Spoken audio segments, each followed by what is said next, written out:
And what is going on, ladies and gentlemen? Welcome to another episode of Wrong Side Simulations, bringing the best content from the wrong side of the airplane, the right seat. And as always, my name is Blake, and I am a real-world flight dispatcher.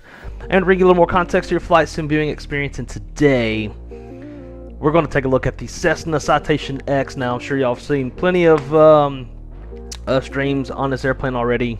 As always, I'm always behind the ball because, you know, work and life. That's the way it goes sometimes. But nonetheless, I've done one whole flight in this airplane and a couple like little tinkering around flights to kind of figure things out. I think I know it well enough to comfortably-ish fly it, and should be a really good time.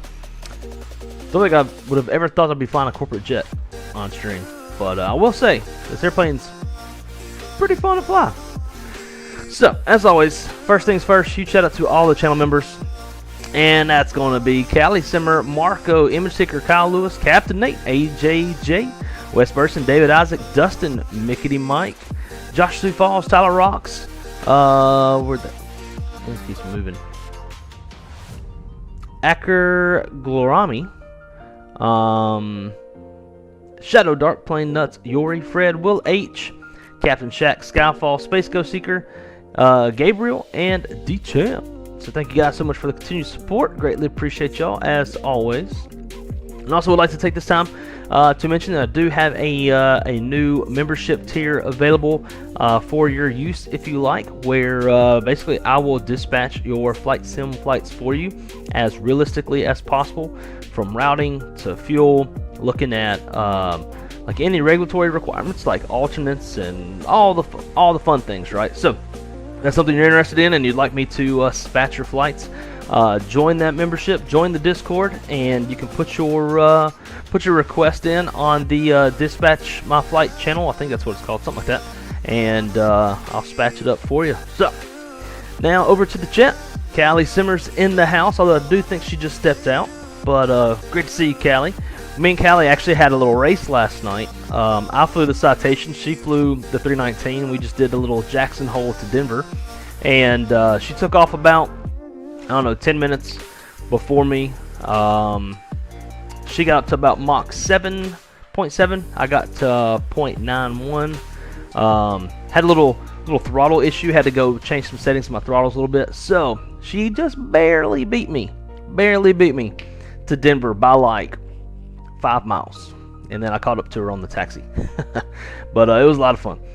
So we got Plane Nuts in the house as well. Gonna be flying along. Awesome. I am on VATSIM. I'll be November 750 Victor Yankee here at the brand new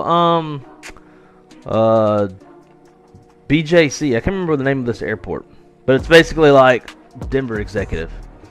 My man Captain Nate's in the house. A Citation X time. Yes, sir. I was thinking about you last night when I was flying this airplane. It's like I bet Nate's flying the shit out of this plane. AC, welcome, my friend. Good afternoon to you as well. Gray shirt, what's happening, my friend? Good to see you. Jet Kid, what's up, man? Hope all is well. We'll have to catch up soon. Drew Stone's in the house, man. Drew, I haven't seen you in a while. Hope you're doing good. That was a fun race. Hell yeah, it was. All right, so plan for the day. We're gonna be taking 2 passengers. 2 paying customers, because you know this is the like private jet world.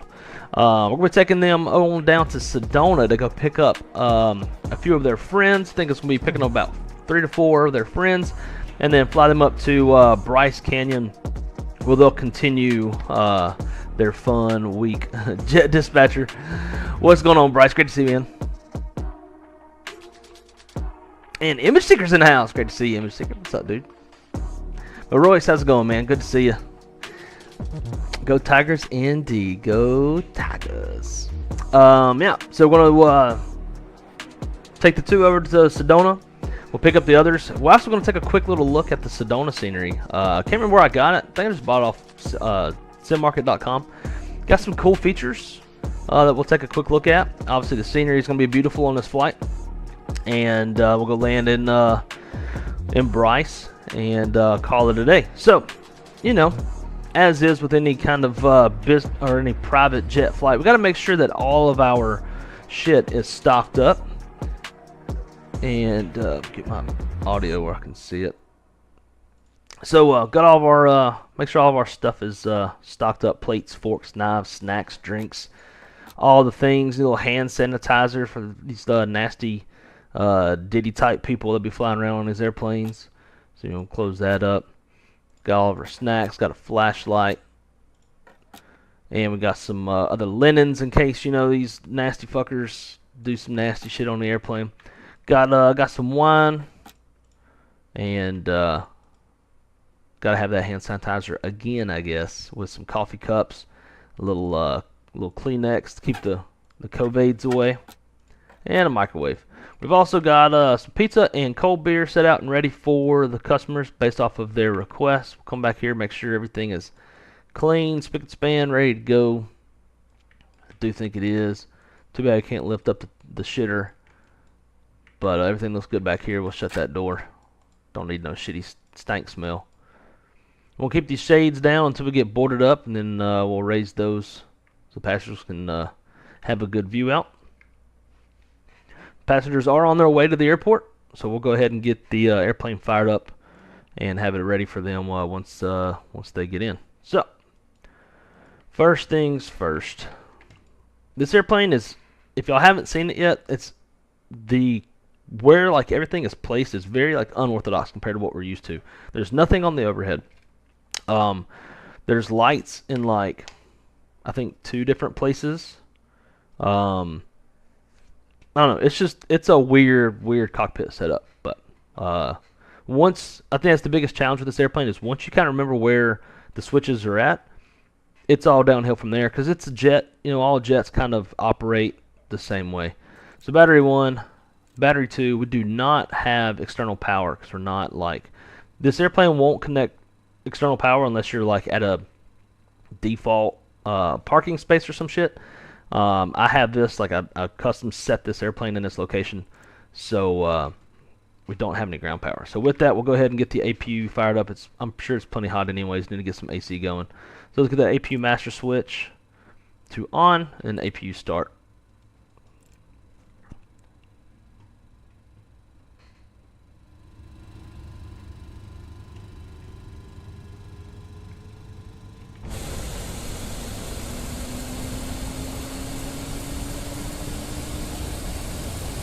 Out of step. How's it going, my friend? Long time no see.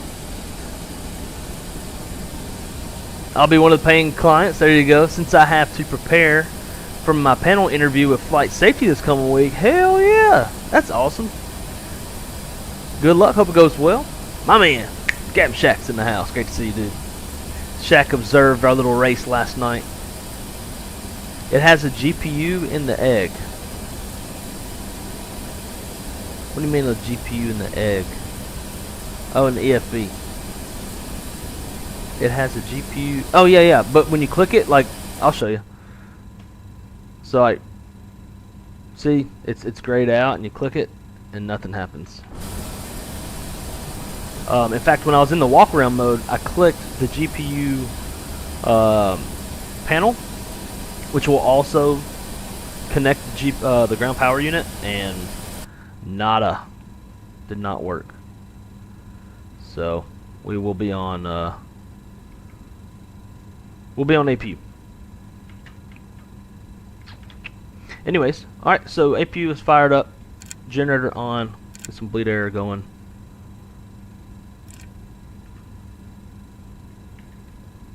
And we are good to go there. Now with that said, get our avionics on. Align our IRSs, get that standby power on, and we'll arm up our emergency exit lights. Hit that seatbelt sign too, little nav lights. And from here we can go ahead and start prepping the box.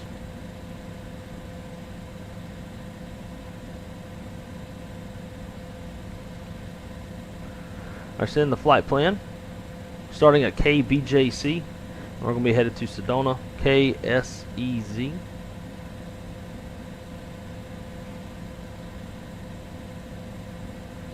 Flights, view OFP.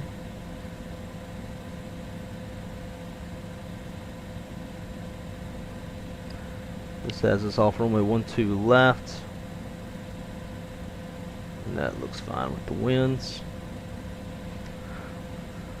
First departure off runway 12 left on the wings 1 Chingy transition.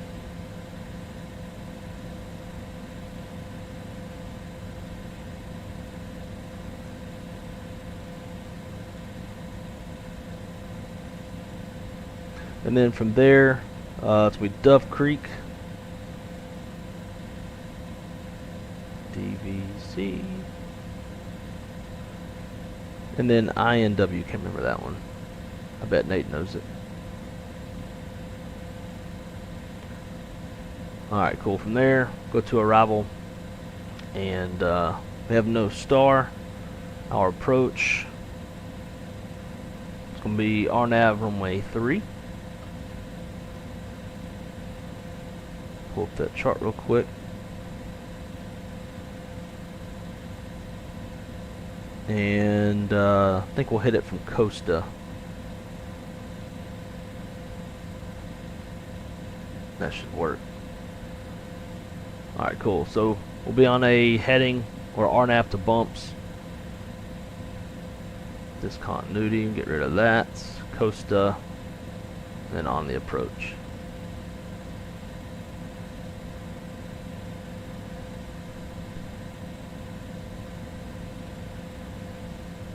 It's got 37 as the optimum. What's planned?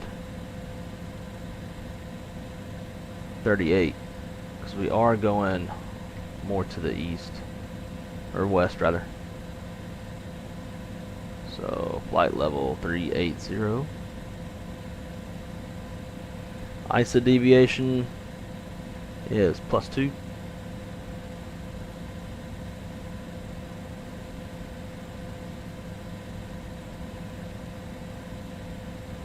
We're going to have 2 passengers, both planned at 170 pounds. Our fuel, we are tankering fuel so we don't have to get gas in Sedona because the fuel is more expensive out there. So we're going to carry 9,100 pounds. And then 0 on the cargo. Confirm that. Now to takeoff. Winds 100 at 12. Outside air temp is 34. Altimeter 3018.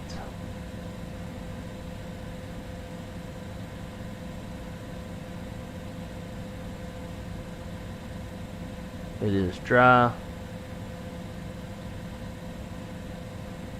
And we'll do a flaps 5. Should be good. Let's see, how long is this runway? 9,000 feet. Cool. Pretty sure that's it.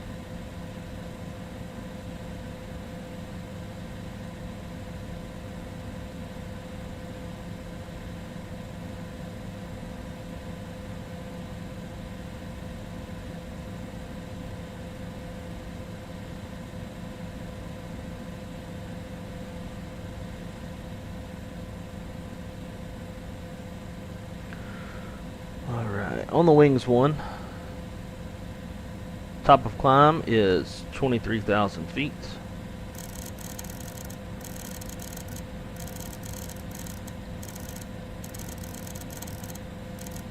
Now what's a little bit weird with this airplane is you've got altitude here, you've got 2 heading knobs down here, but your modes are on the dash and then your speed is all the way to the left. So another little weird weirdism there. Runway heading is 115. I set up just a few quick generic Microsoft commands to use with the Wing 737 autopilot panel to make life a little bit easier. That way we're not constantly like down here screwing with shit. Let's see, I wonder if I can set up real fast.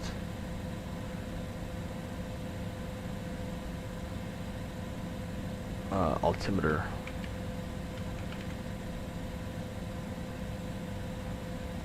Oh wait, no, because I don't have a... I can do it with this one now.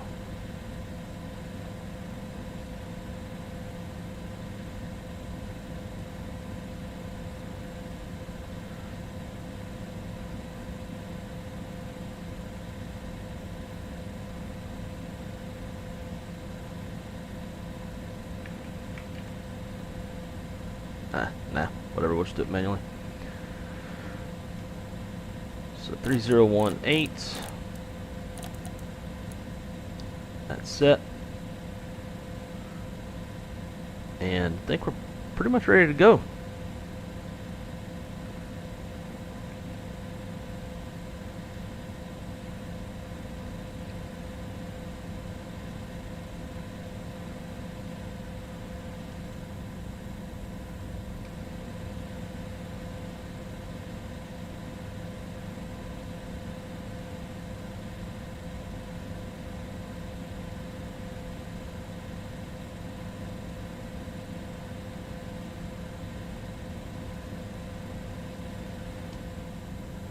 Alright, our passengers have joined us. So we'll shut the door. We'll open these little sun blades, or sun shades, so they can enjoy it. And then we'll hop in the cockpit. Now, the frame rates at this airport, not the best. I do notice frame rates kind of tank a fair amount.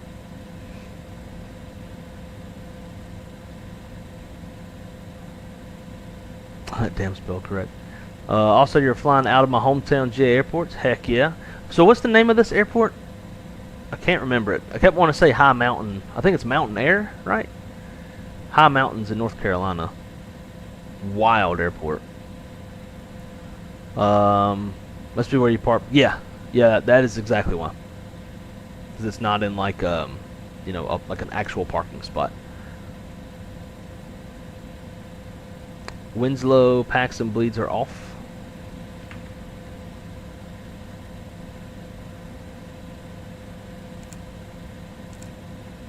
What's engine bleed?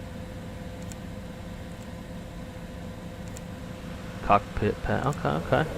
Yeah, I actually haven't messed with any of this shit.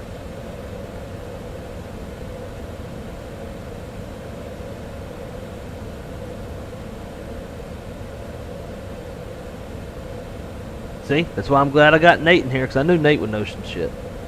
Alright, make sure our parking brake is set.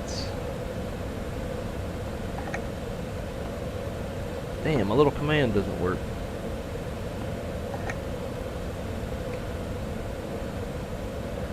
Get rid of those chocks.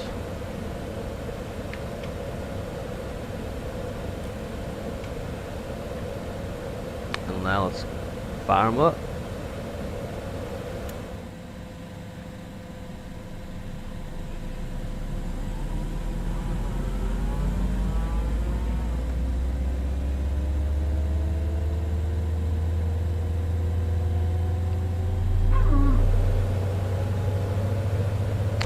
Wrong side, there are 3 screws on the dash below the glare shield. That, yeah. So I saw that too. But you know, for my realism and to sit in the right seat, I was like, I think I can set it up quick in the wind wing. So I went ahead and did that.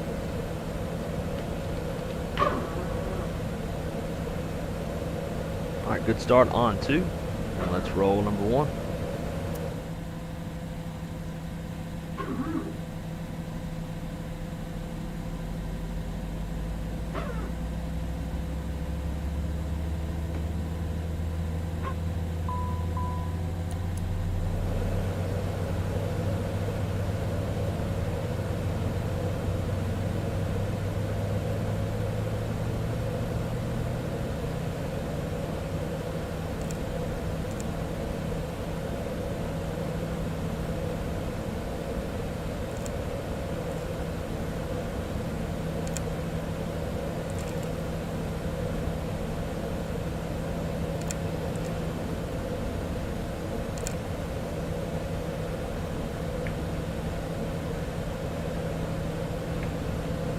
Gens are off.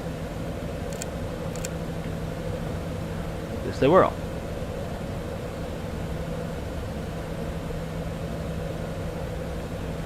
Alright, set our flaps. 5.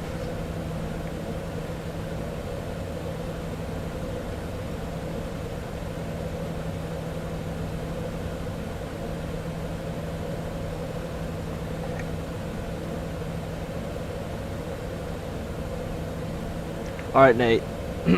This is the right configuration on the packs and shit.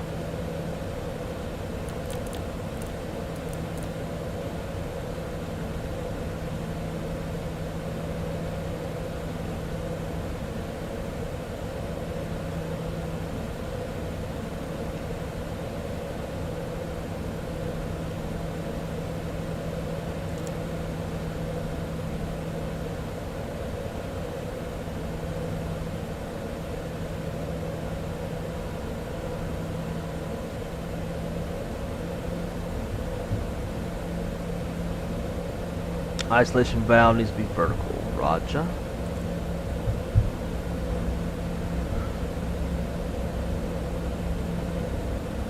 Brake check. Sometimes my rudders don't be working, I don't even know it. Broomfield Rocky Mountain Metro Airport. Roger that. Yeah, the Mountain Air is up near Boone. Yeah. Gotcha, okay. I thought it was called High Mountain for some reason.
That area is named, okay, the High Country. Gotcha. 'Cause I was pretty sure it was in the name of, like, the airport, or I can't remember if it was, like, when you are in the free flight screen, or when you're buying the airplane, like how it's listed on Sim Market.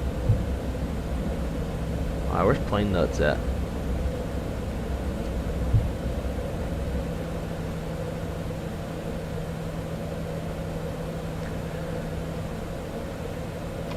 Broomfield traffic.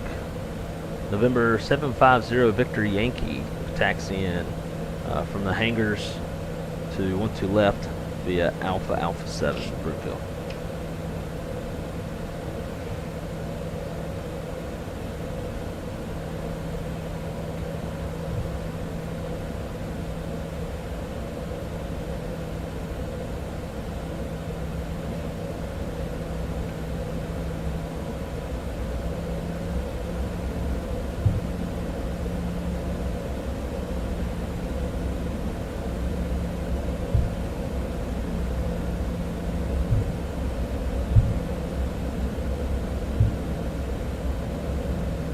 Oh, gotcha, okay.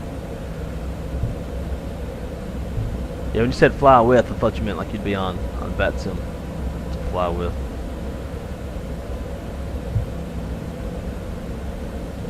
See, this is when I wish I had chase plane.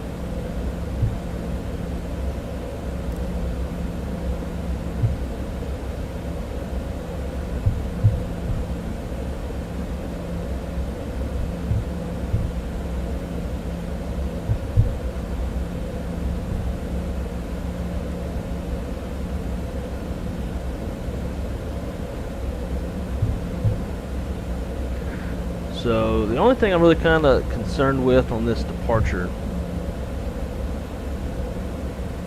this bumps is here, which is kind of towards Denver a little bit. Denver Tower is online. Let's see, altitudes on this, ground 12, 7, 12. Broomfield traffic. 750 Victor Yankee crossing runway 321 at Alpha.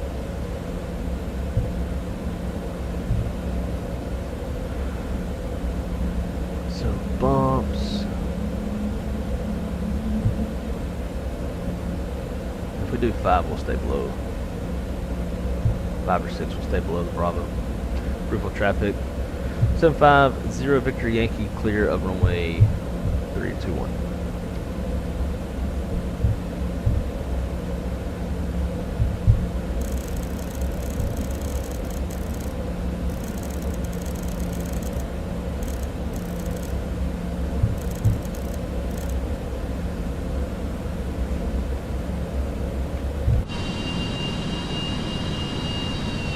Test out those thrust reversers, make sure they work. Oh, yes sir, yes sir. I don't know, I just see corporate jets doing that shit.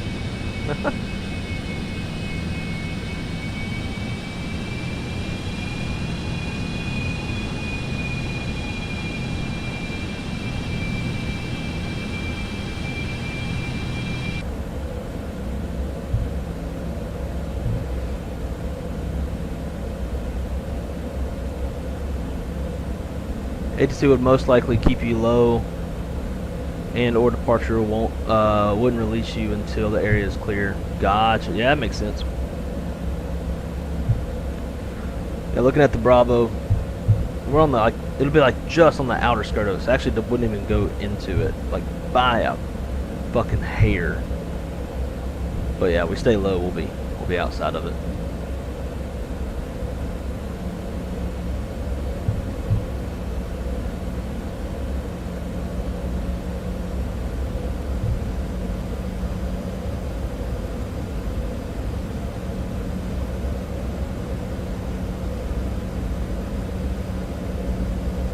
They actually use the reversers to maintain speed on taxi.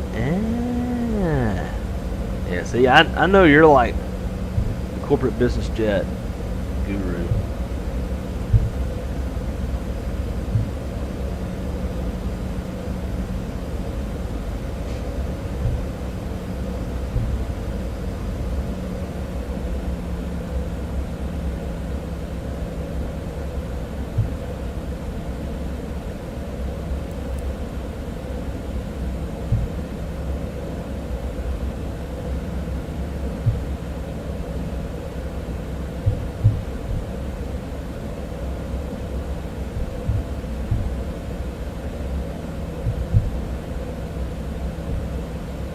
This is what we need, some shared cockpit, Nate.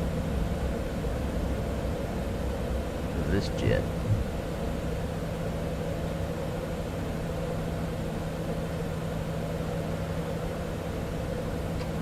Broomfield traffic. November 750 Victor Yankee holding short. Runway 12 left. Will be departing initially to the east, southeast towards Denver International, and then we'll make a westbound departure on the wings 1 Broomfield.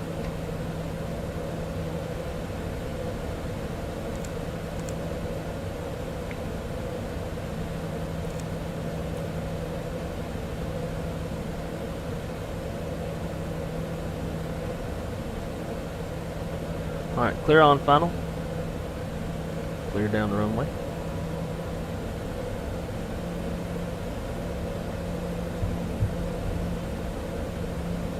.010 voids mountains and the Bravo.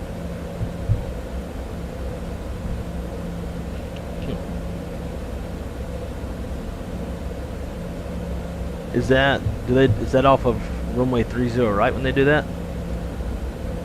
Or they do that also off 12?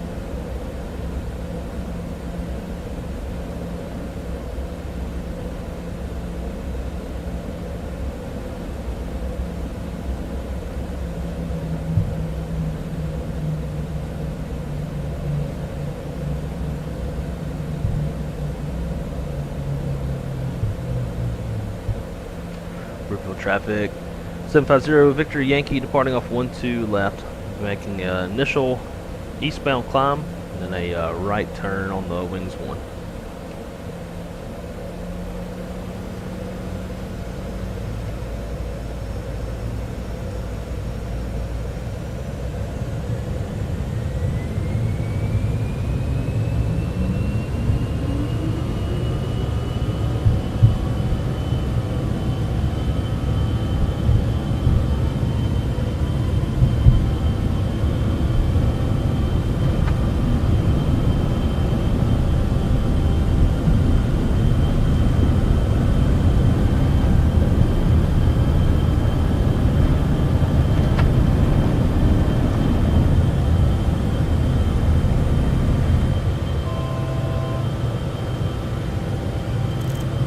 Great.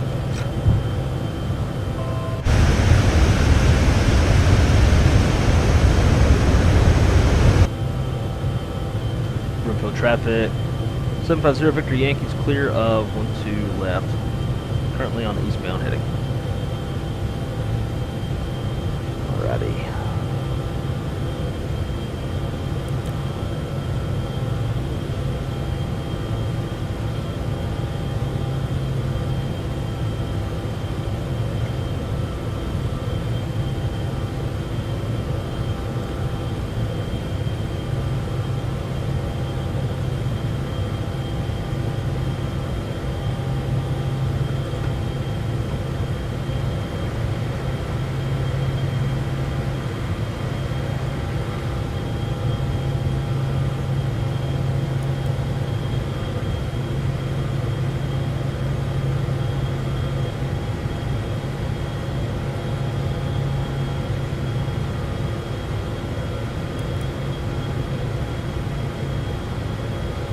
Yeah, we busted through that altitude.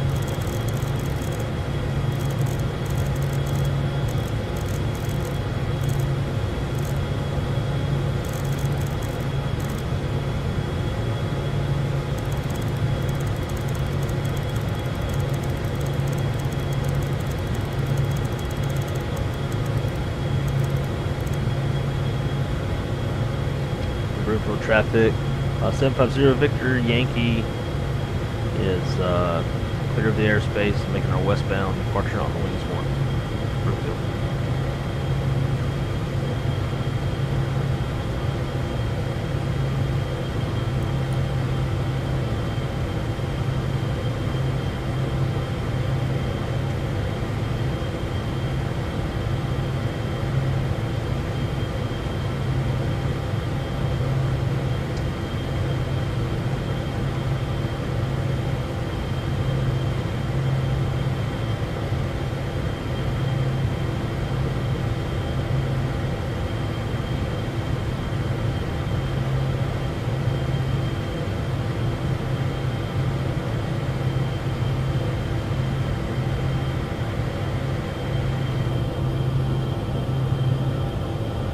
We out of here.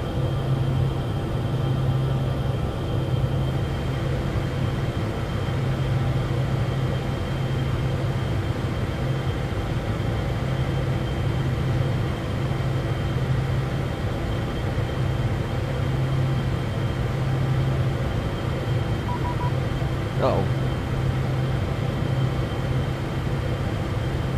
Got a message from Denver Tower.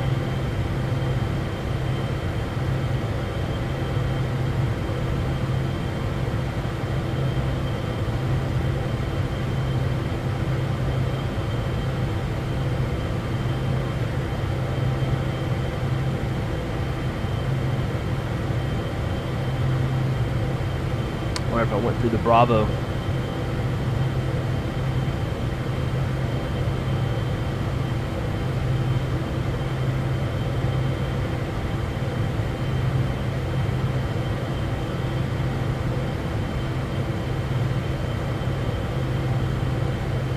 Alright, autopilot.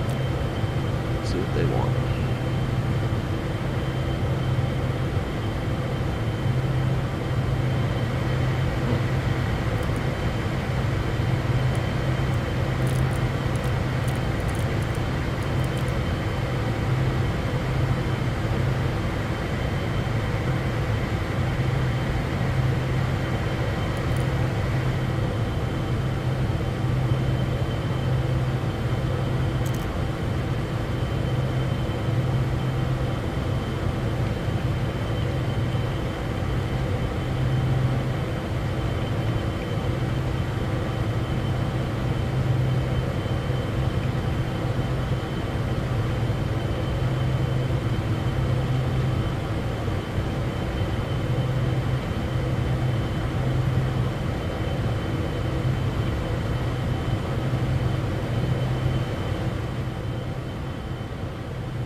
I was just pointing out that didn't have transponder in or squawking mode Charlie.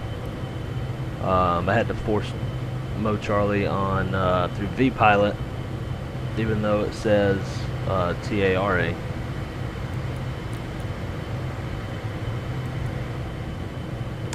So.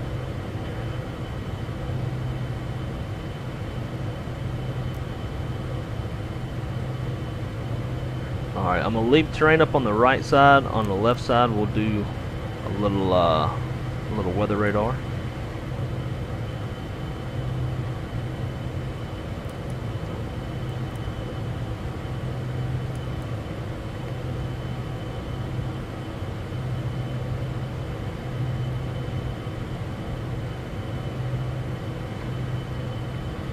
Damn it, hitting buttons.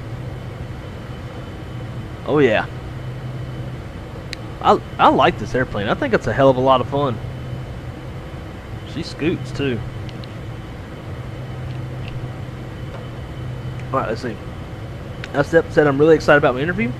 It's for flight safety scheduling position, and I am standing out because of my dispatch license. Hell yeah. So happy for this amazing opportunity. First time interview. Yeah, man. I don't think you're going to have any problems. The fact that you hold that license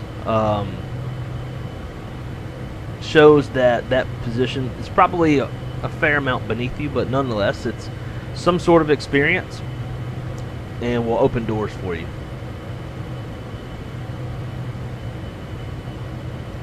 If your controls gets an update for it, I'm game. That, or if somebody makes a profile. I know there's ways that people can make profiles, right? Because like Phoenix isn't natively in your controls, but somebody created one and you add it to the files of your controls, and then you can fly the Phoenix. So maybe somebody will make one.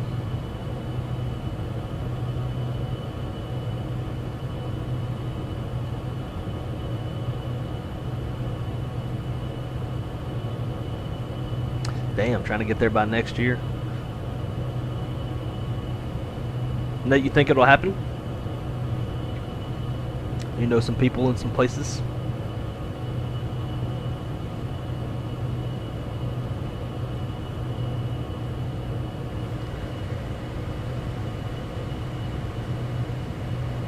That damn standard button doesn't seem to work.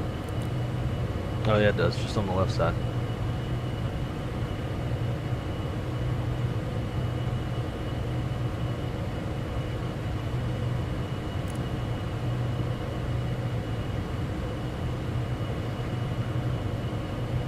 Let's check on our passengers.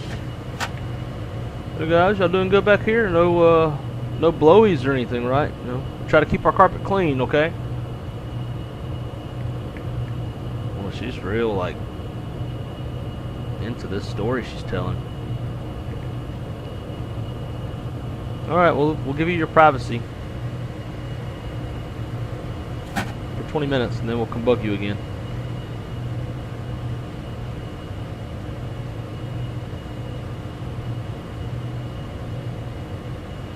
We are pressurizing.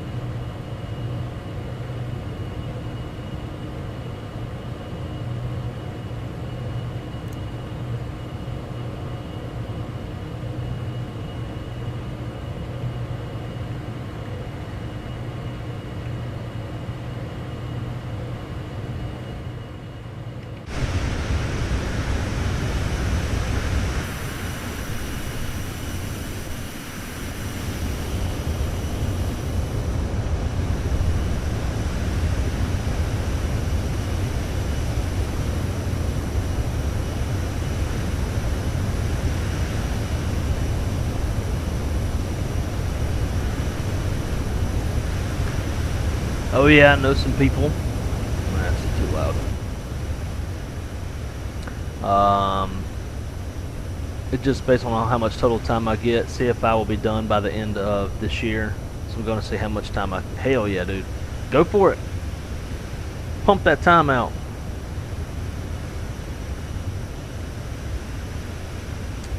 Yeah man, well you're doing it right. Starting early.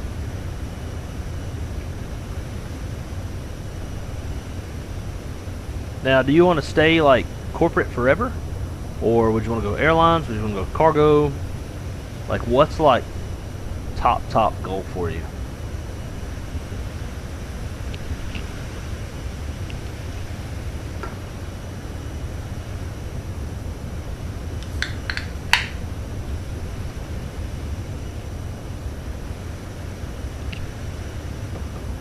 And what is everybody not drinking? What's everybody eating for dinner tonight? Because I'm making gumbo. In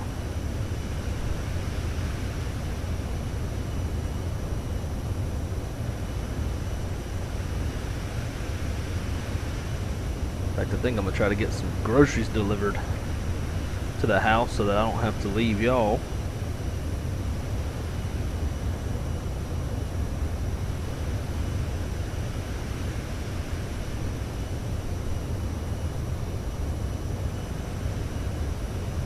Hold up, what?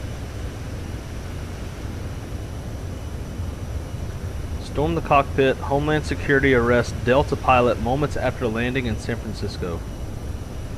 Delta Airlines Flight 2809 from Minneapolis, San Francisco had to go around and attempt to land a second time due to low visibility and fog and was delayed about 9 minutes, but was otherwise like any other flight until it reached the gate. A passenger on board reports that 10 law enforcement officers, including Homeland Security investigations officers, stormed to the front of the aircraft as soon as the Boeing 757 arrived and grabbed/arrested one of the pilots. The remaining pilot suggested to those who asked that he had no idea what just happened. Unsurprisingly, he wasn't given a heads up that this was happening because he would have also tipped his colleague in the cockpit with him. Delta pilot watches his colleague get removed from the aircraft. A Delta spokesperson declined to comment, deferring to law enforcement. The Department of Homeland Security has not yet responded to the inquiry. This comes days after Delta pilot was arrested in Amsterdam for failing a breathalyzer test prior to departure, although there are reports that tests may have been an error. Yeah, that happens. Huh. Can't wait to see what this is about. As of right now, corporate till I'm 21, get my ATP, and see if I want to go off to the airlines or can find a job on the Gulfstream or Global. Just all depends on what's available at the time. Yeah, for sure. Can you do make a roux? Yes. Yes, I can. Oh yeah.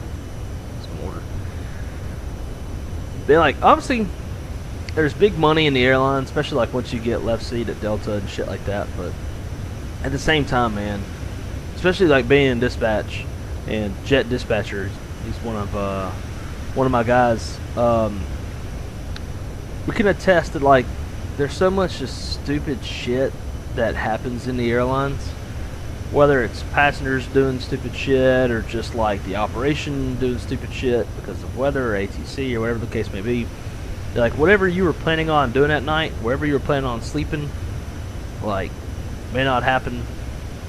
You get stuck sitting in airport for a while you're waiting on crew scheduling to book your hotel that you weren't supposed to be staying at because your flight was supposed to go somewhere but it canceled, and I don't know. It's just there's a lot of headaches with flying people around. But yeah, man. I don't know what the quality of life is like on the corporate stuff, or like even having to live on a pager kind of thing. But I bet you get to see some fucking dope ass places, and more than just the typical airline terminals. Publix.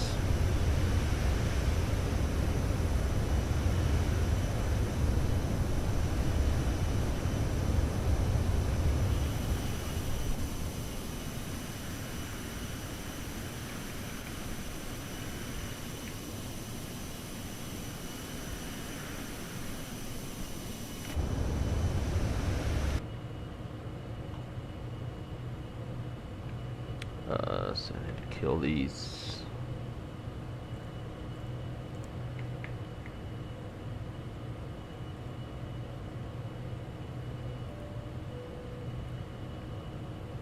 Uh-oh.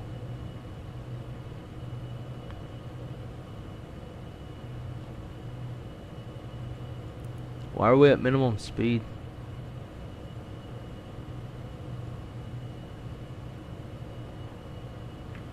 Flaps up, steers up. Oh my god, we're at like... Hold up. What the fuck? Last I told this thing was to go to 23,000 feet. Wow.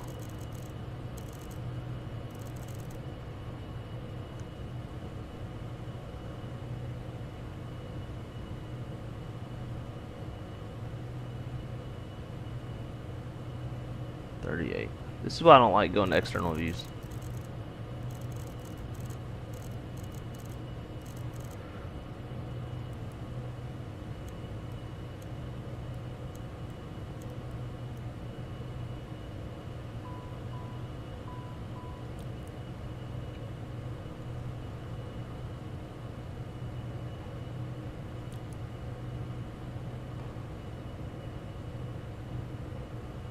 Probably because we never went into cruise, that's why.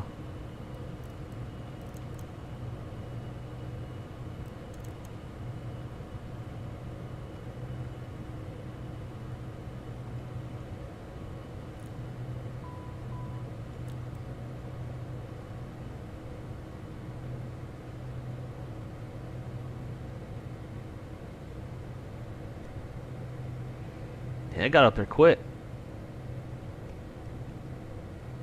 I thought we'd still been like climbing up. Because you are in pitch mode, not flight level change. I had it in VNAV, but the fucking altitude was at 6,000. If it had been, like at the last I'd said it was 23,000. Or did I set it to 30? I can't remember. I can't remember anything.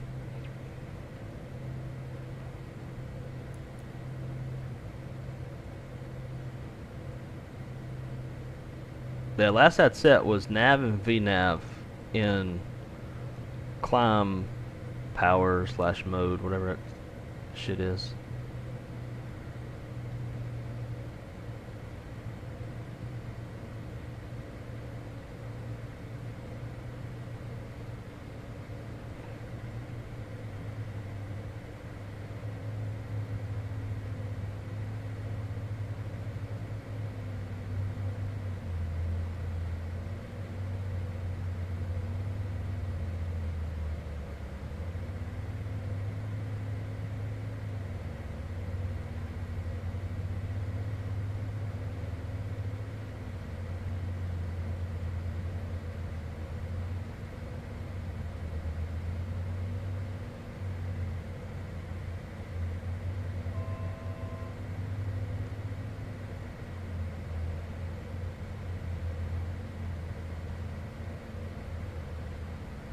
I don't know why, but it's like those little throttle inputs. They're always. That doesn't happen on any other airplane with this throttle quadrant. Alright, now we're going to go into cruise.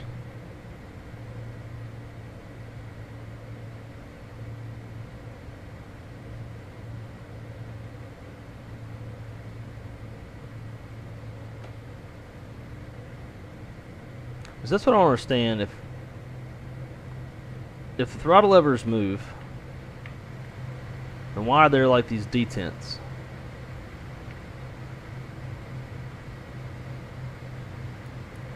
Doesn't make no sense to me.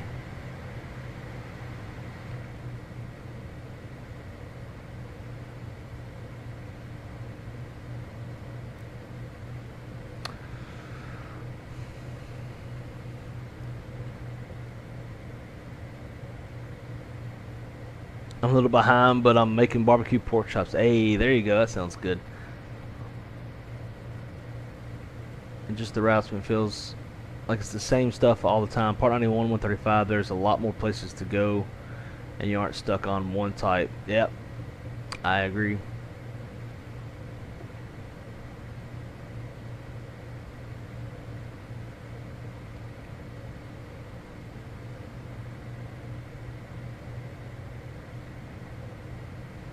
Case in point, Cancun, Baltimore gets deferral in Cancun that prohibits it. I already know exactly what flight you're talking about.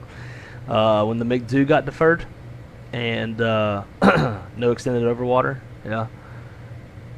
The guest 4-hour flight turns into a 12-hour flight with 3-hour stop in Houston to clear customs. Yep, I was working that day. I remember that one. Talk about the scenic route.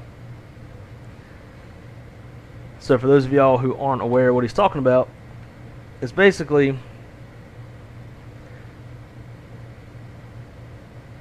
the route would typically, I can't draw this way. But anyways, the route would typically, you start in Cancun, cross the Gulf, hit Florida, and then ride the coast up to Baltimore, right? But because one of the McDo's was deferred, it couldn't go more than 50 nautical miles off the coast. So they had to literally ride the coastline of Mexico into Texas to Houston, land in Houston, clear customs, and then continue on to Baltimore. Ugh.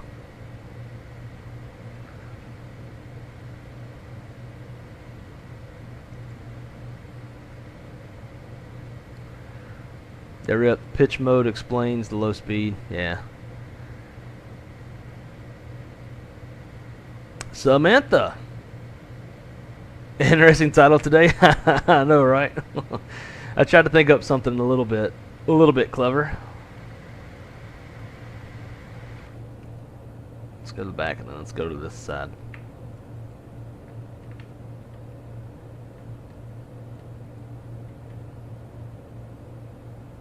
I wish I was down there right now. Just could teleport.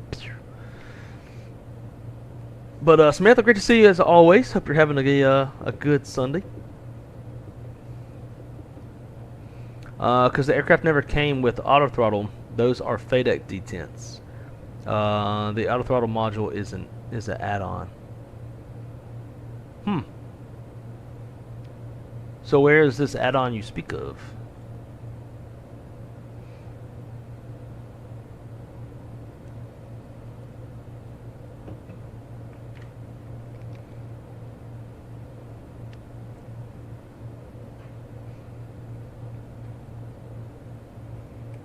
Let's see. Shop online. Delivery. To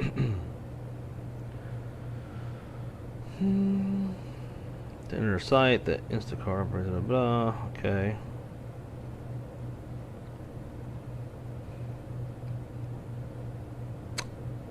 Oh, I gotcha. Okay.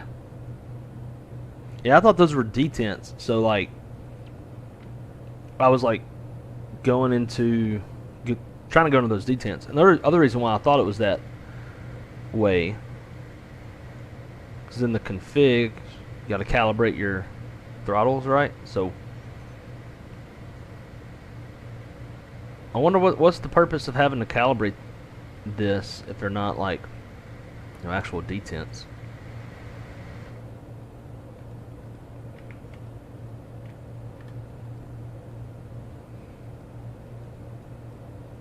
Try to get my face out the way. Y'all can see the terrain.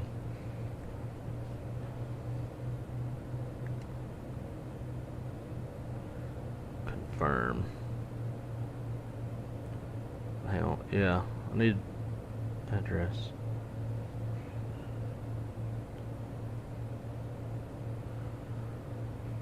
Save address.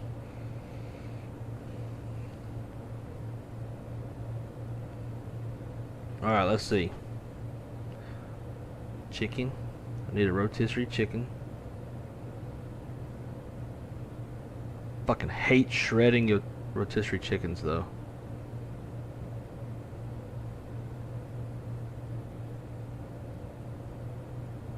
Add that. I'm not done yet. Go away. I need sausage.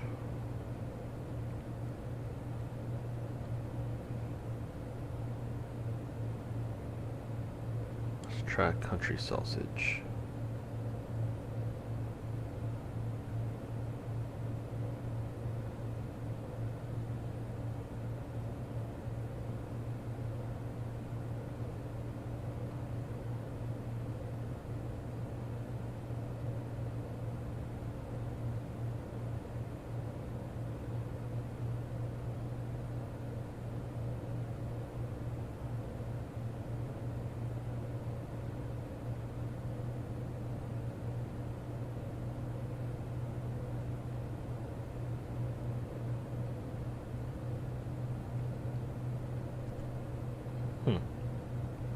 Should I do spicy sausage or not spicy sausage?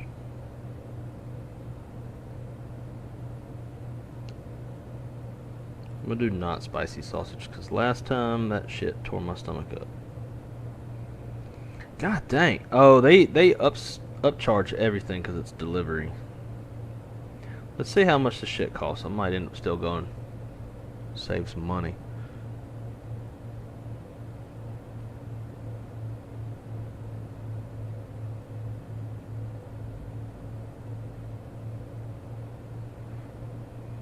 Oh, now we're going to have ATC going into Sedona.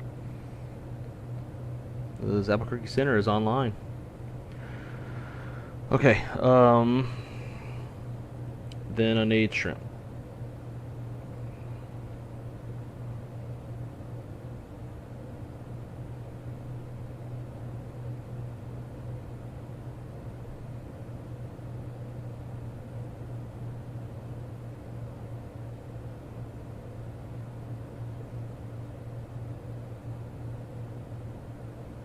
Medium shrimp, peeled and deveined and tail off. Jumbo shrimp. Peeled, deveined, tail on.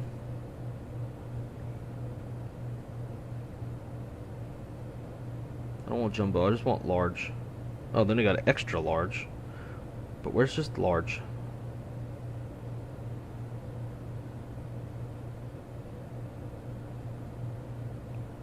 There it is.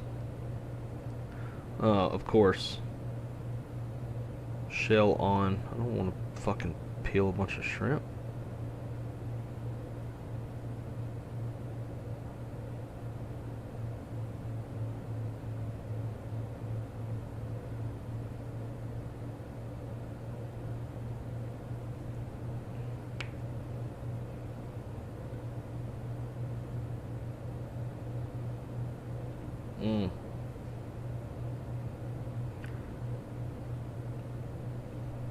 I would love to go with Gulf shrimp.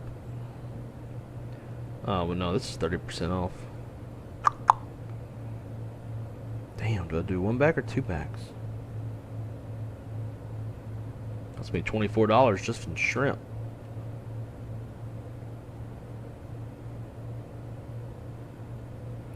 Alright, let's see what that comes out to.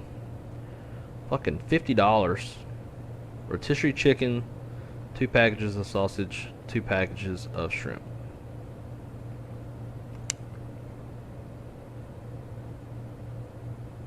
Oh, I'm gonna need rice because it's just the gumbo base that I have. I don't know if we have rice. I'd have to go get up and look. I don't really want to get up and go look. How fast we flying? Mach 8.95.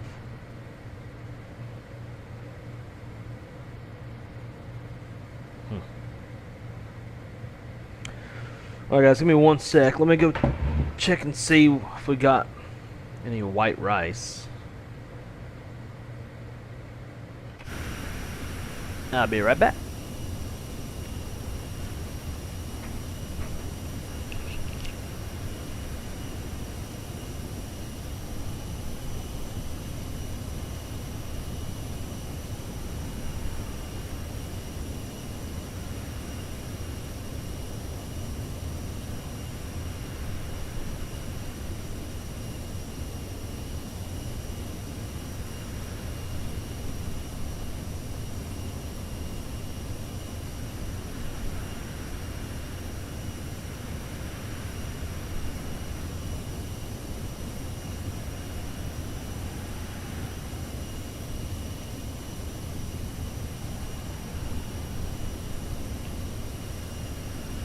Alright, what do y'all think is better?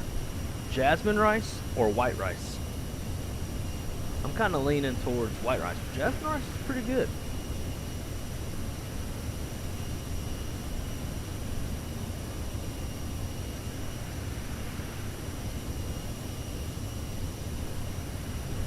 Well, I guess jasmine rice is white rice.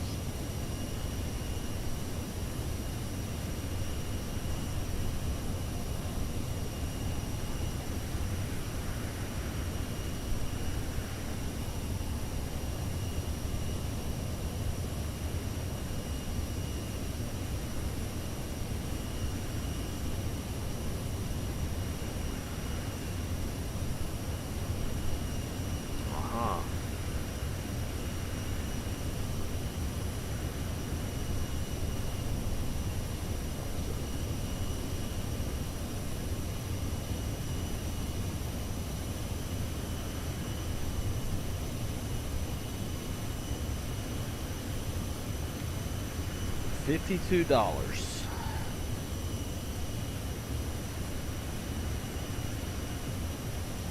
Like, I kind of want to make a big ass thing of gumbo. Oh, crackers. Gotta have crackers.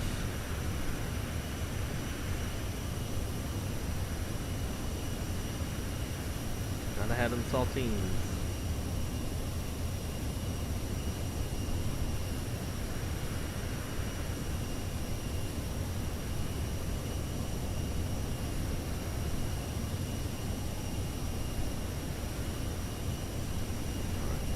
Out, see what this shit's gonna end up actually being once they factor in everything else.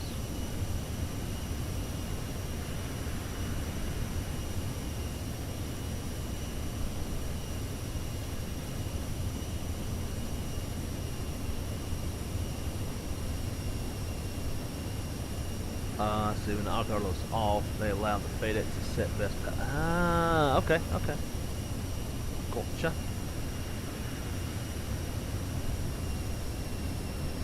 Make it free with Instacarts. Then there's a delivery tip.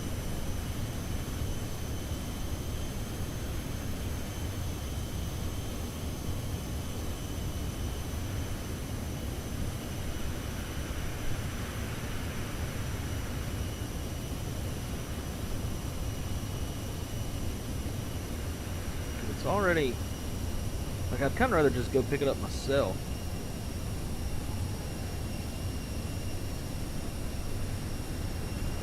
To save quite a bit.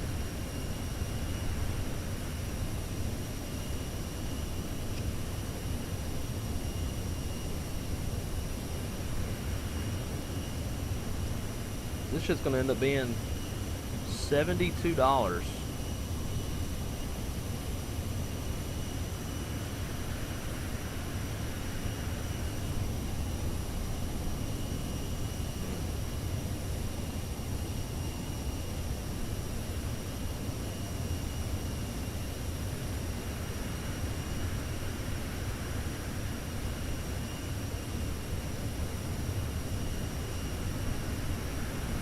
Because we probably got like another 30 minutes in this flight. Then we got to turn and go to Bryce Canyon, which is about 40 minutes. Maybe a tad longer, because we're going to do a little tour of the Grand Canyon as well. Well, we may not be able to because it's in controlled airspace. Retard. Ah, my man. Retard. What's up, dude? What's happening, John? John, have you seen Tires on Netflix? It's got Shane Gillis in it. There's a dude in that show that reminds me a lot of you.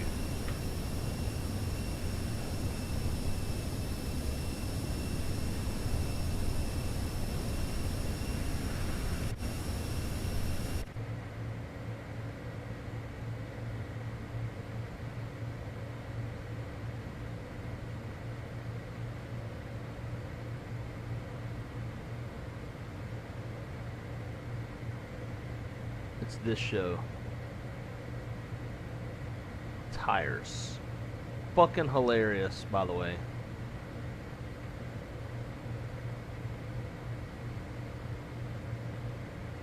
Yeah, I think you'll be able to see it. Let's see. Cast of Tires.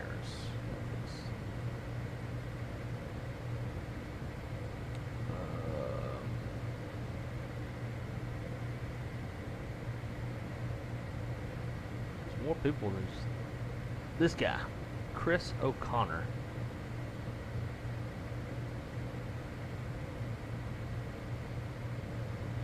Yeah, I feel like this dude kind of looks like you.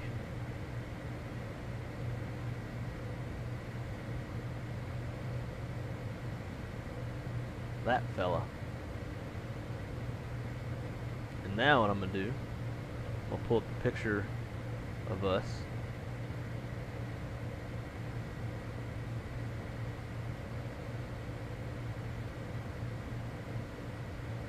24 we do?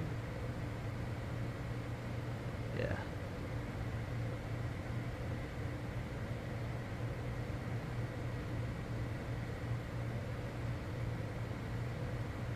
Oh shit, where's that picture at? Ah, there it is.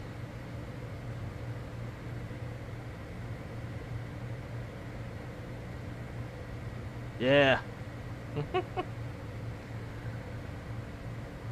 Obviously not identical or nothing, but like, you know, you throw a cap on and some glasses on that dude, nobody's gonna know. They're gonna think it's the same guy.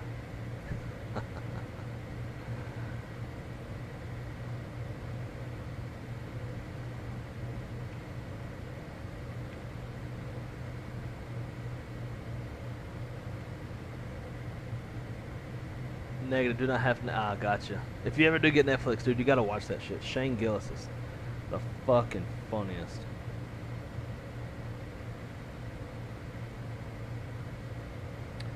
Oh, now what's the shit fucking cost?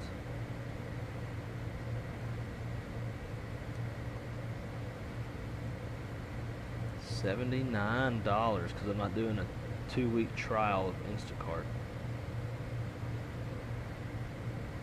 Bro. Fuck me.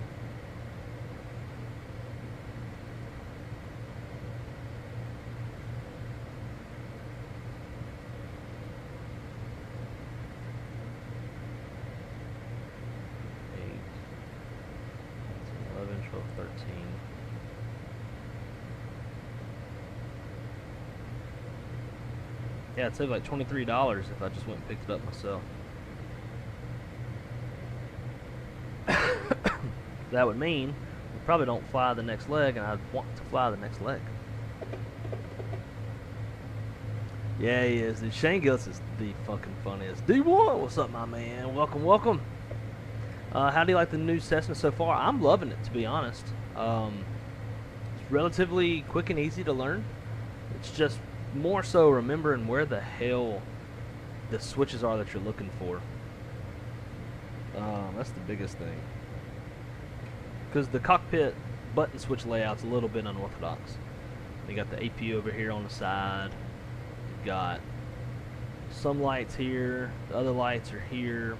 You've got some autopilot functionality here. And then you got some here. And then you got speed over here. Like, it's a little bit all over the place. But once you just kind of remember where shit's at, you're good to go.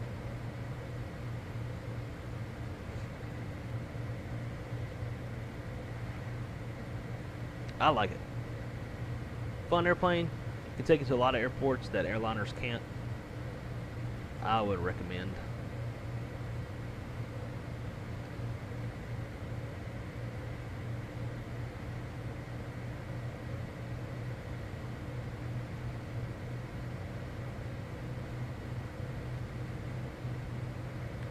Pretty typical older citation layout. Yeah, I'd agree.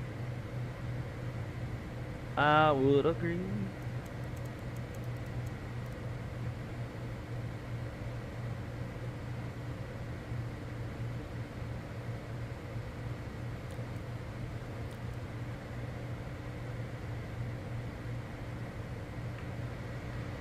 Now we're out in the damn desert.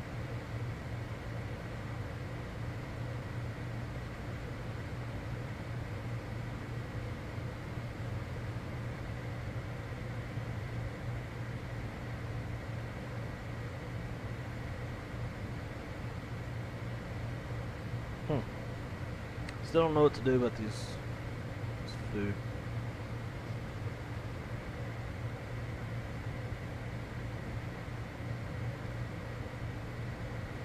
$32 is excessive.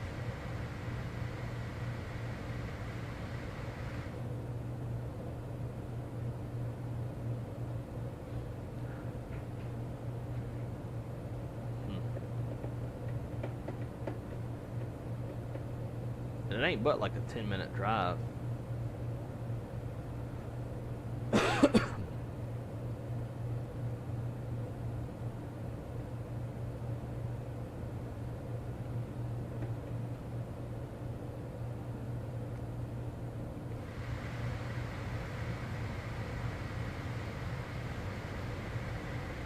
Sedona in 34 minutes. That's going to put us around 5 o'clock. Let's say 30 minutes on the ground in Sedona. Another 5:30, 6:15. Yeah, me too late. Fuck it up, man.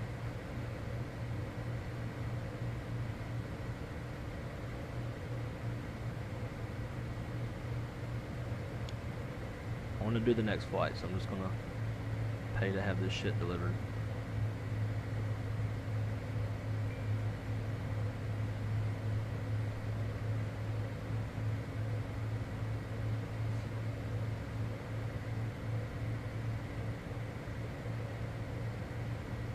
All right.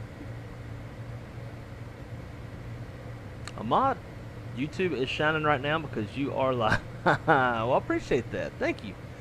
Yeah, it's, I don't get to go live nearly enough. Nearly enough.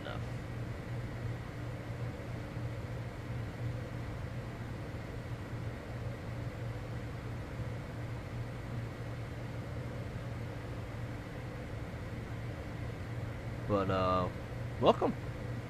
Always great to see you. Hope you're having a good Sunday. And there's just like nothing out here. Not a thing, not a thing.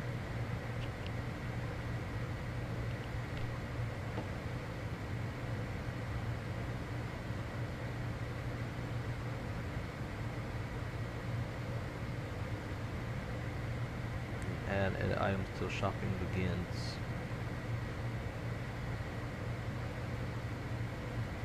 Yeah, I'm good. Should have got some Texas toast too. But Crystal will survive.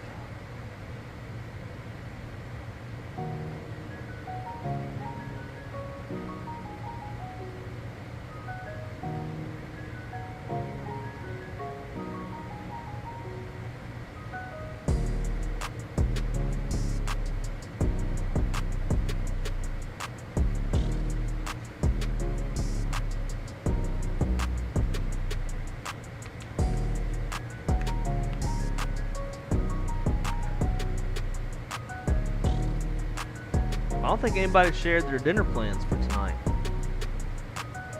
Like I said, I'm doing gumbo. I'm cooking some Louisiana gumbo.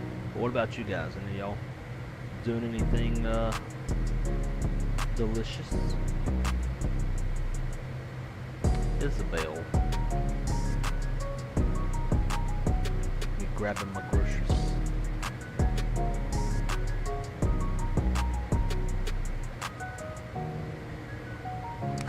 No idea. That's usually how I'm living. I usually have zero clue what the hell I'm going to be eating for dinner.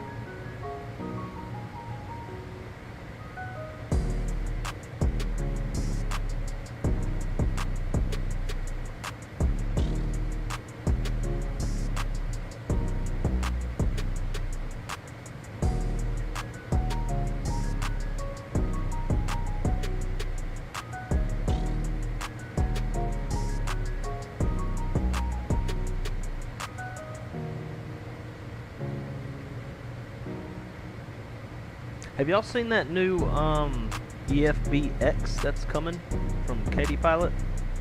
Which, by the way, I saw her at Expo. She is not bad looking. I can't do her voice though. Her voice is kind of painful.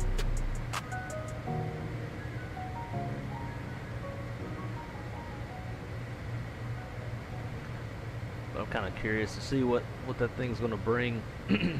What I really want is I want SimBrief to implement en route calculations. So like if, you know, especially like you're flying into like Heathrow or something and you get assigned a hold, you can go in to SimBrief, tell it what fix you're at, paste in the rest of your route, and then your fuel on board and zero fuel weight. Calculate, and that'll tell you how much cold fuel you have. That would be really nice. As of right now, the only way that I know how to do it, with how SimBrief currently has it, is basically go rerun numbers, like put in your block flow that you left with, altitude, all that stuff. And then go to that fix.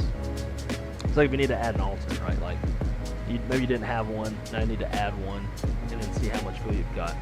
You have to put in your block fuel, then, and also obviously your alternate, generate a new release, go to the nav log, and go to the fix that you're holding at, and do it that way. Sounds good, Nick. So I really wish they would implement some sort of en route capabilities. start prepping the airplane landing before I forget about it. Ooh, this is an RNAV. Have not done an RNAV in this airplane before. First course is 33. 3 miles. We're probably up the cat. Be here.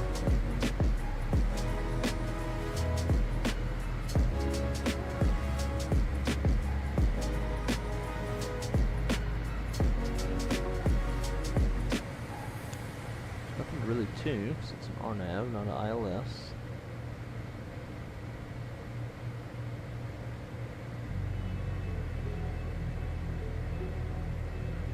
Minimums.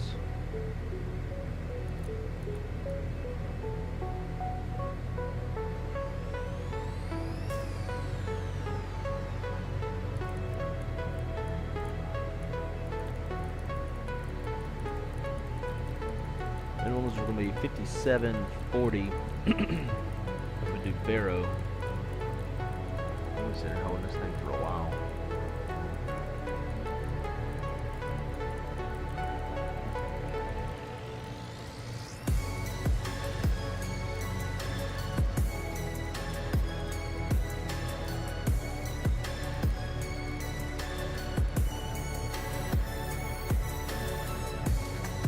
I know y'all can't see it, but the Barrow is Barrow men's are increasing.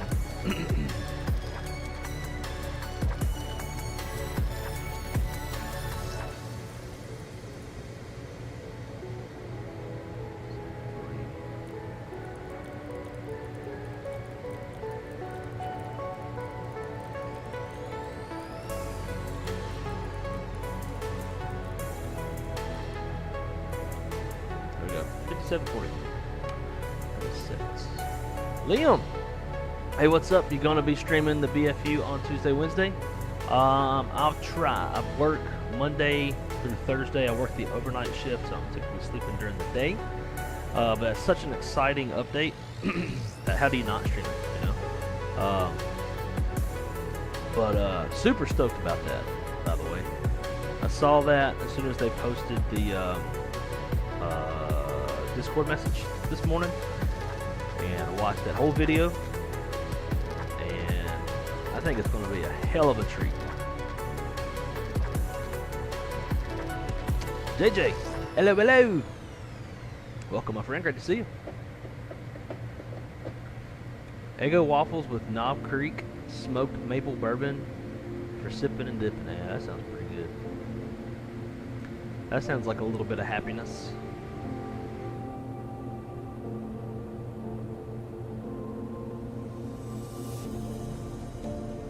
Down towards Albuquerque's airspace. Switching over to 32.8. Let's talk with them. Hopefully vectoring us in is not too big of a pain in the ass. I want to come down to Winslow, and then from there I've got the airplane set up to go to Kbjc. Final. Make sure that hole's not in there. It probably is. Kbjc, next page. No, I don't see it. It says hole.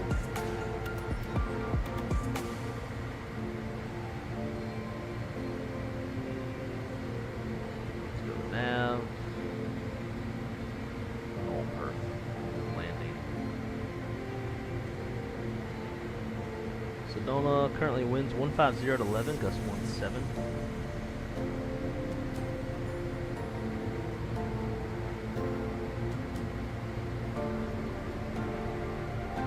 Outside air temp is 36. Altimeter 3016.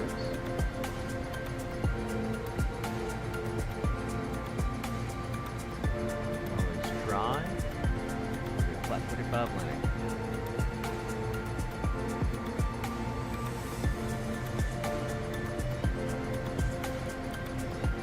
VF 133, VREF 120.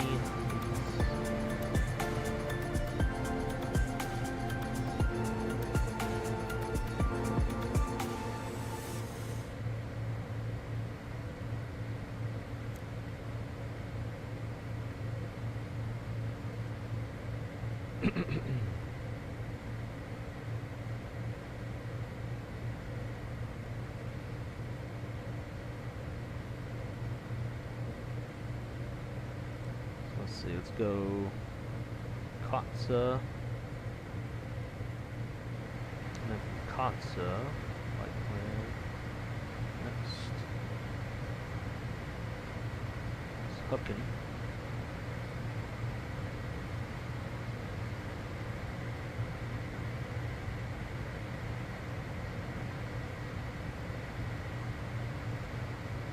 See what draws out for us. Yeah. So that's what we're planning, or that's what we have in the box, but let's see what ATC actually gives us.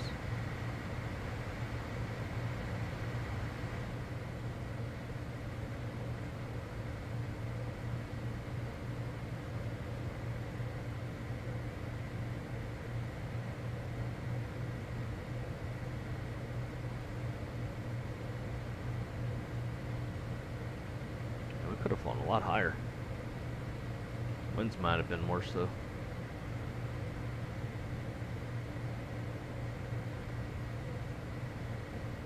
Yeah, I don't know how they keep one up themselves. Yeah, man, me either. Like everything, the whole thing looks better, sounds phenomenal. I love walk around mode. So the walk around mode is gonna make shit super dope. And I don't know what I would do for the first stream, but I'm kind of thinking maybe like American Airlines 319 Sharklets CFM engines with those higher performance engines that they were talking about, and doing like a full boat of passengers out of Jackson Hole, which is gonna be tough because it's like 63.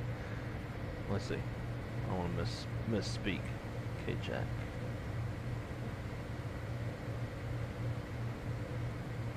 So the runway's 6,300 feet long. The elevation is almost 6,500 feet. Plus it's summertime. So that'll be like a really good test to see how well that guy. See how well those engines actually perform. And I've always wondered, like, how is it that like they're taking 319s out of there? I always thought maybe they were just like capping the pax load, but now that we know about them engines, that's probably how they're doing it.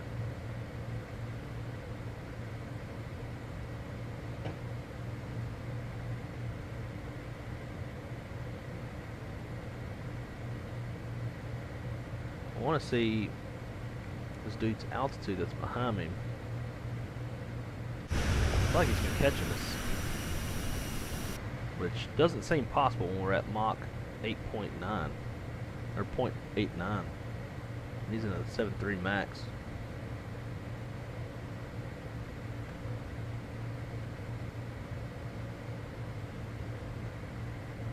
Ahmad, I appreciate that, my friend.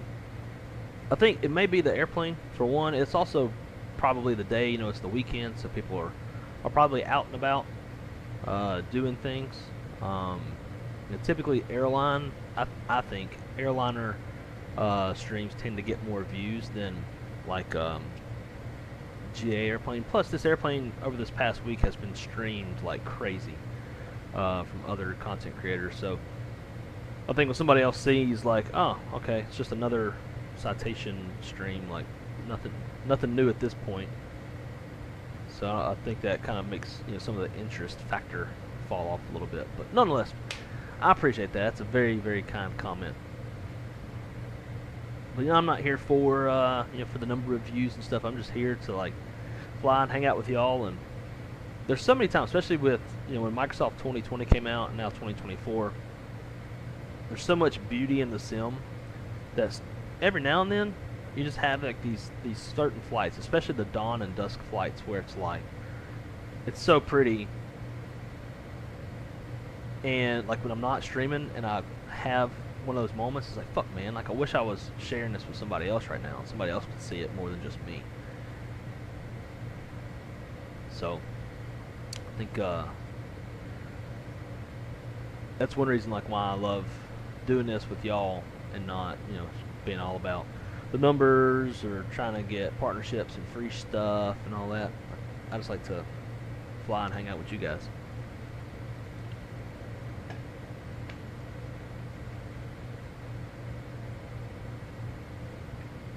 Alright.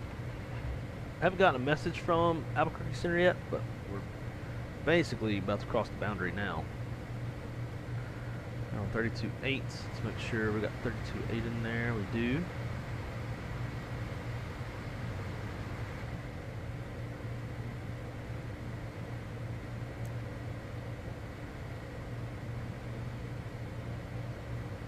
The fact that I'm not hearing anybody is kind of weird to me. Right, Doug 1602, turn left, heading 170, vectors final approach. 170, vectors pretty close. I was flying in Europe and I had to turn off that the ATC audio effects because I could not understand anything people were saying. It would sound like they're talking to cans or something. We'll turn that back on for a little bit of realism.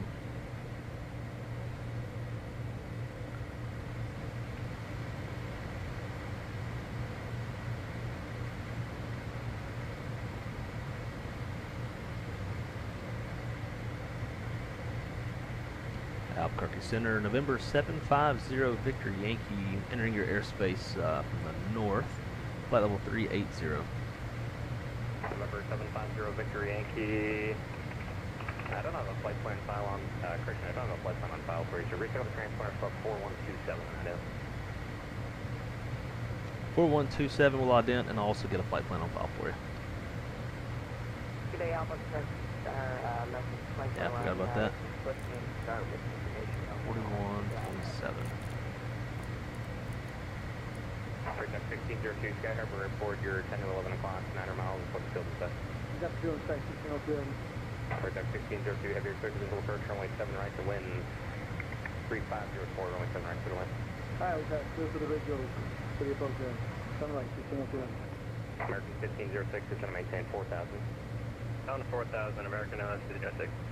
Project 1601, heavy welcome to Sky Harbor Hotel to the American 9. Of course, Chris was calling. Thank you. 1601, with a clear runway 7 right on hotel. Thank you. Endeavor 4836, leaving my airspace to the north. Denver Center is offline. Your radar services are terminated. Free to change crews. Good day. I'm over to monitor no man's land for 4036. American 1506, turn right heading 080. Right, 080. American 504 descended to 263 to 25. American 504 Albuquerque Center, welcome. Descend via the Hydro 1 arrival. Phoenix is landing east. The Phoenix altimeter 2987. Descend via the Hydro 1, landing east. American 504. American 1506, reduce speed to 210. 210 for American LS. And American 1506 to Sky Harbor Airport, you're 12 to 1 o'clock, 10 miles, report the field and sight.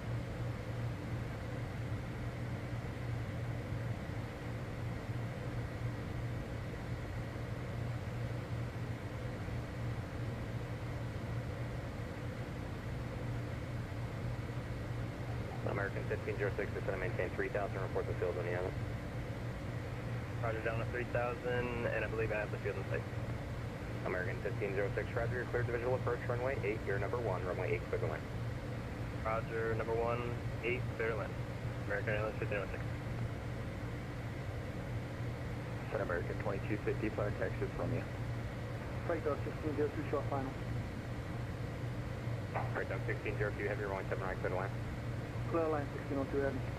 American 2255, runway 7 left, taxi via Charlie, Sierra, Delta, Delta 5, Echo. That's 7 left, Charlie, Sierra, Delta, Delta 5.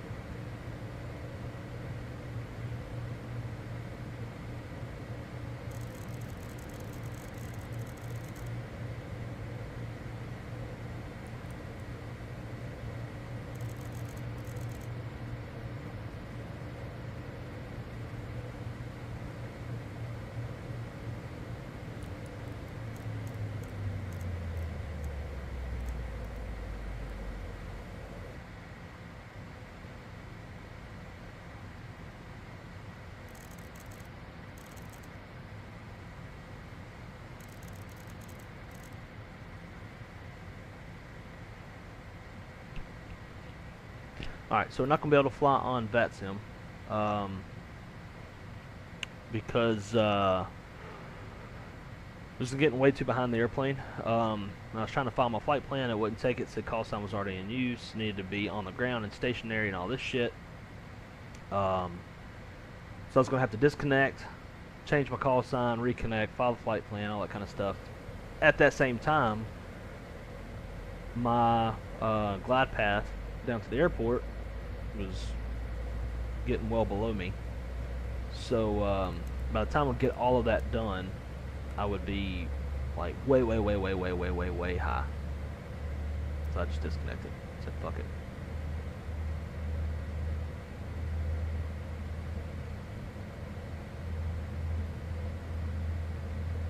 And now we're trying to catch back up with the glide path.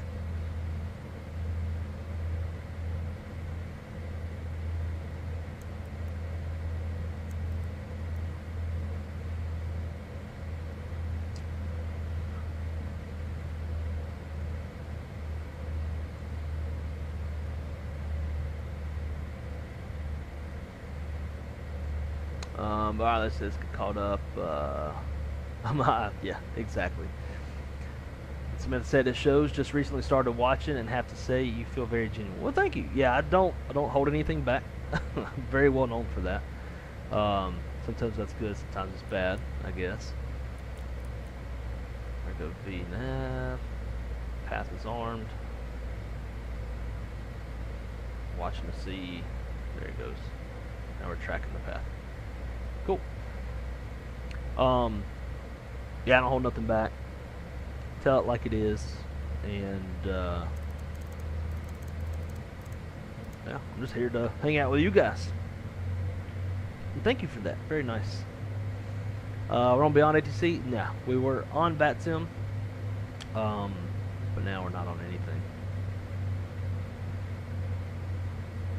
If ever any of y'all want to fly with, and you don't want to do VATSIM, you can always do say intentions if you have the full premium product or subscription, whatever it's called.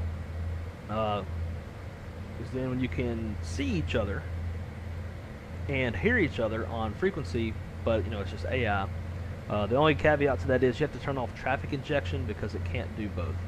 But last night, myself and Callie Simmer, we both flew on say intentions, and we could see each other, and we flew that way. It was pretty dope.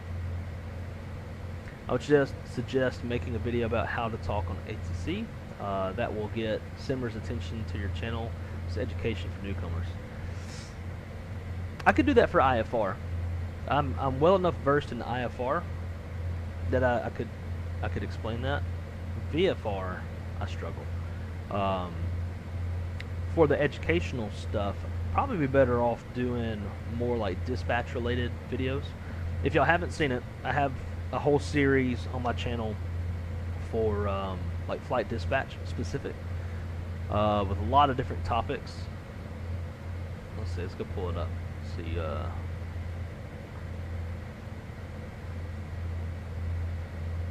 playlists.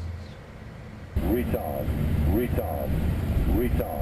Delta fan, thank you so much for the subscription, my friend. Thank you for the support, and hope you're enjoying the content. Let's see, flight planning series. So in this series, kind of ramble off some of the different topics we cover. So quick flight planning for Simmers part 1, and then flight planning part 2. Those have chapters. Key things to watch for as a dispatcher when anticipating fog development. Tankering / contingency / extra fuel. So the difference between those three types of fuel. Derive alternate minimums. Low IFR. Smoky / gusty approach into the last leg of that flight. Hurricanes in flight planning, and that was using Hurricane Ian. Let's see, my first delivery flight in Euro VATSIM. So I think we discuss like crossing the Atlantic but not on the Nats, using more like the blue spruce routes, which don't exist anymore. They just got rid of those not too long ago. Volcanic ash considerations, military operating areas. What else? Oh, that was like flying with Wiley. Talk about dispatch. This is a really good one. This is the one I think it is. In-depth flight sim planning. Kind of going over, like, you know, if you're in the States, what's FA reserve fuel versus like European reserve fuel, stuff like that. How to read weather radar. I don't know, it's not like any flight planning. And some of these weren't meant to be like flight planning educational stuff, and then like the conversation went that way in the middle of the stream. So that's why like some of these won't talk about it in the title. No, this is a really good one. This is the one, I think this is the headline video in my channel, talking about the new fuel planning window that SimBrief had put out a while back, where you can break down different types of fueling, like ATC fuel, weather fuel, contingency fuel, extra fuel, tanker fuel, block fuel, all of those. Another crossing Atlantic.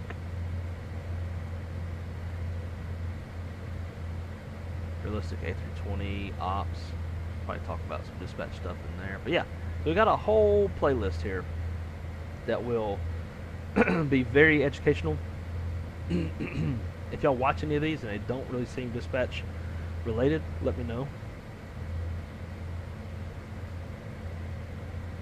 Damn, order's already on the way. Oh. God, that was fast. She's dropping my stuff off as we speak. Yeah, some of these could always potentially get added by mistake too, because when I schedule my streams, I usually just reuse the settings, so I don't have to go changing a bunch of stuff. But there's a ton of stuff in there. Very, very in-depth. Alright, we're going to go ahead and slow it down.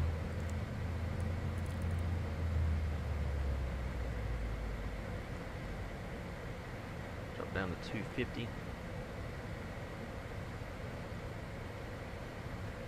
And there is transition altitude, 3016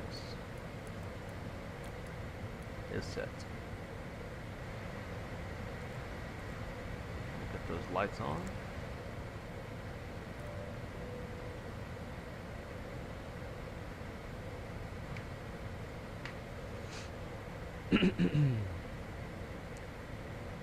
Yeah, the dispatching series is how I found you, and it made me actually pay closer attention to SimBrief. Yeah, a lot of people, I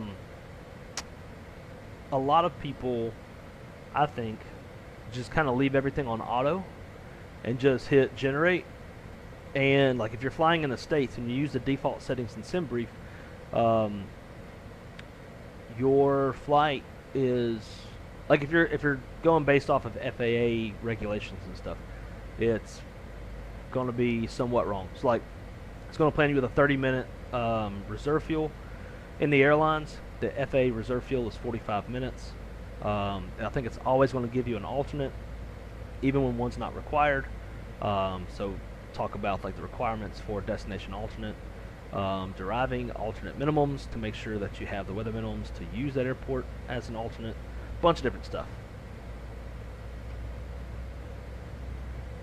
First time having Culver's, does it live up to the hype? Nah, it's fast food.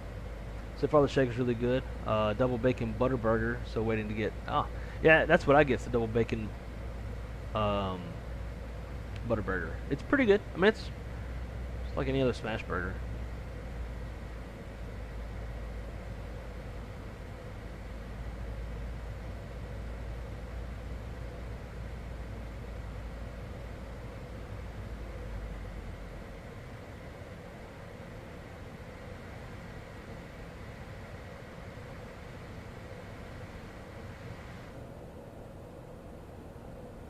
Alright, so there's the airport on the very clearly different textured red dirt.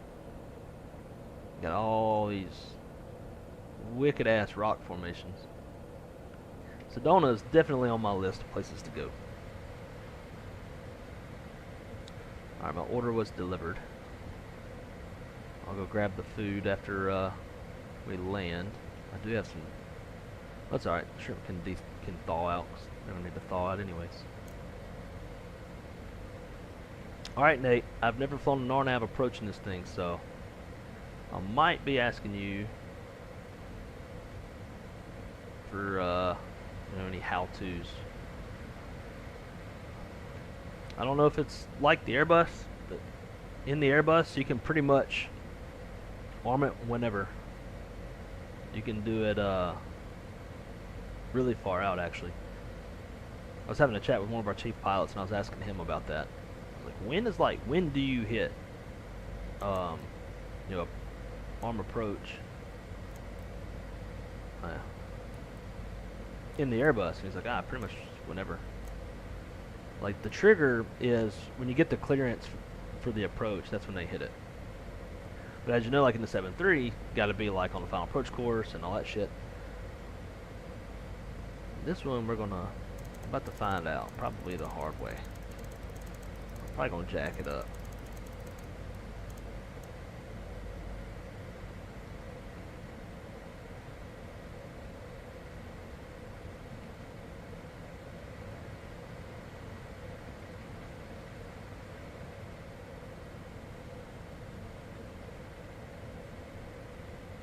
Sedona is beautiful. Been there once when visiting my aunt in Phoenix.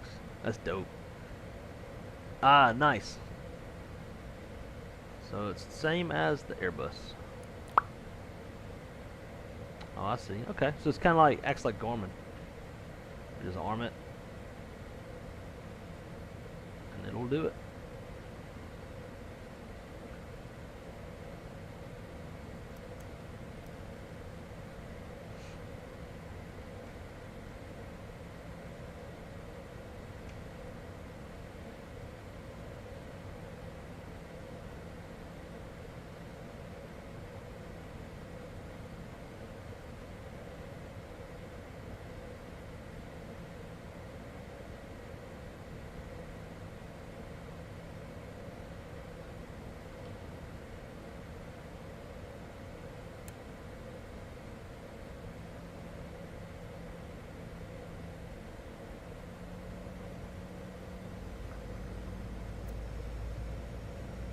Glide path.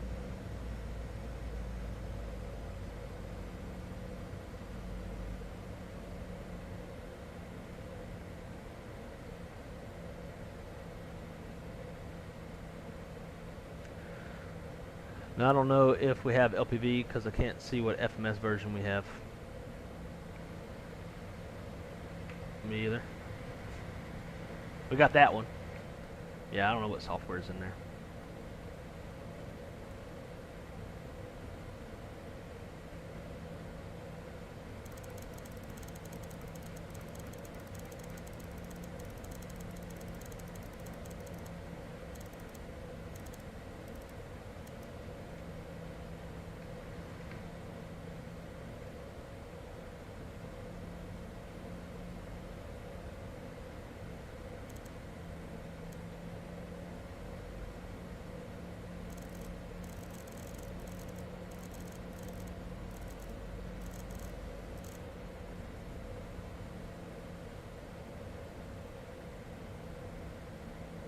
Alright, runway's right ahead.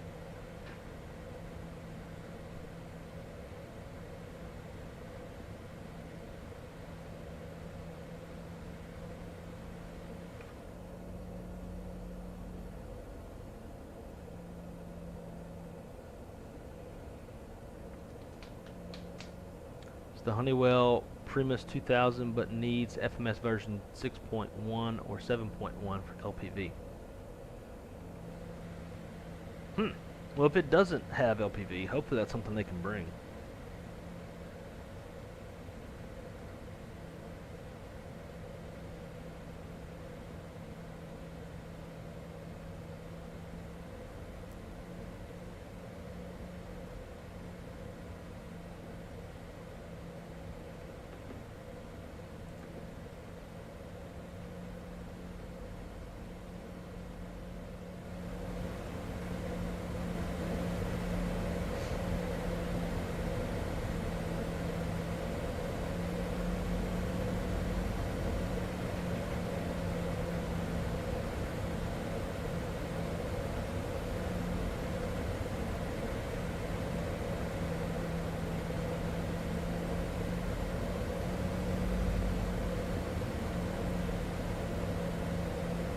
It is windy. Let's see if there's updated winds. 140 at 15.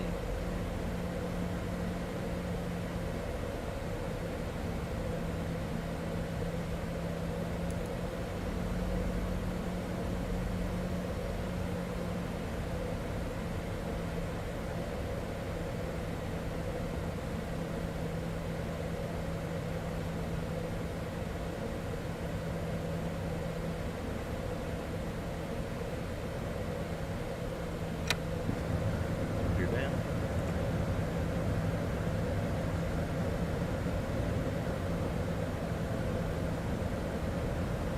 Alright, so Nate, when deploy spoilers, does it do it when you go into reverse on its own, or do you have to manually put them out like a CRJ 200?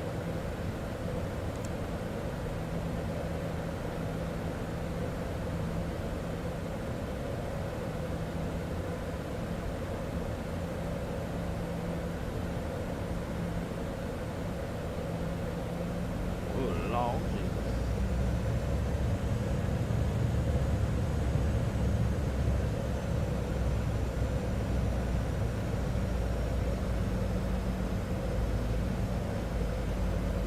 There's 1,000 feet. We're stable.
Ah, that wind is stiff.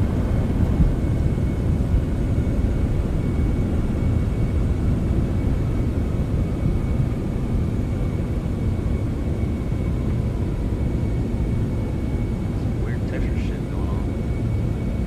Probably because this airport wasn't made for 24, I don't think.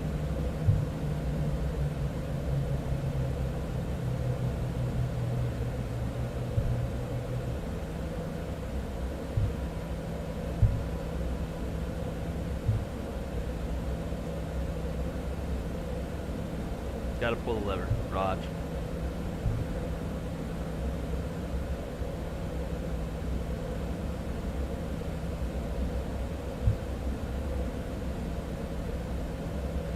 Guys, welcome to Sedona, Arizona.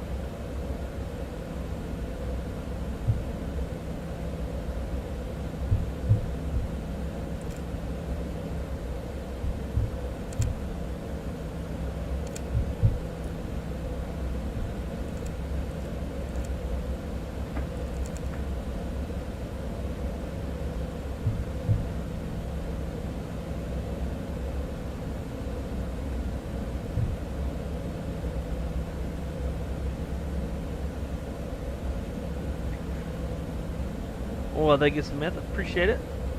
It was a little stiff on the landing, but I'm happy with the placement.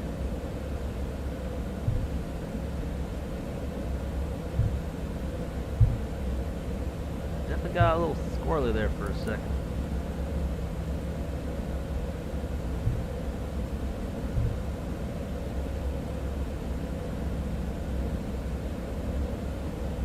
So here's the plan once we shut down. I'm gonna go grab my groceries from outside, and then I am gonna go run over to the restaurant next door. And by next door I mean here in the scenery. And I'm gonna grab some food for our passengers and for the pilots. And then we'll head on up to Bryce Canyon.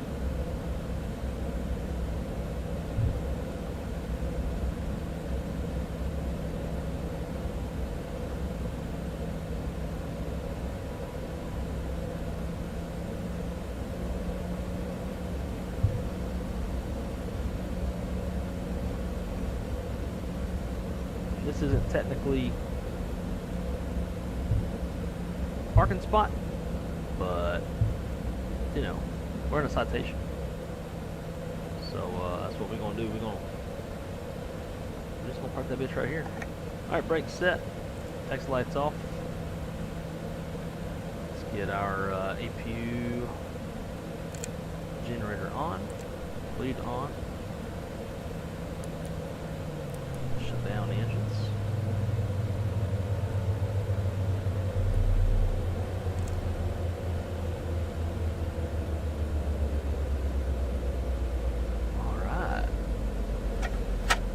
Successfully made it. You never know if we're ever going to successfully make it when I fly the airplane.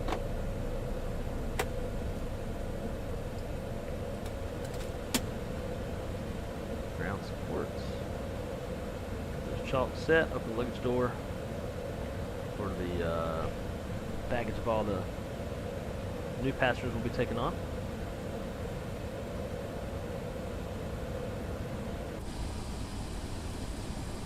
Man, look at that pretty airplane. Alright. Alright guys, give me 1 sec. Like I said, I'm going to go, it wasn't 20 minutes. I watched when she walked up and delivered it. I was on approach.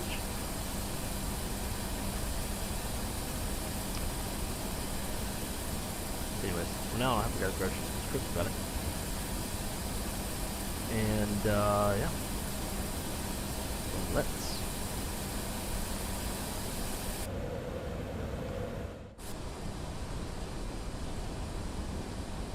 run on over to next door to get some food.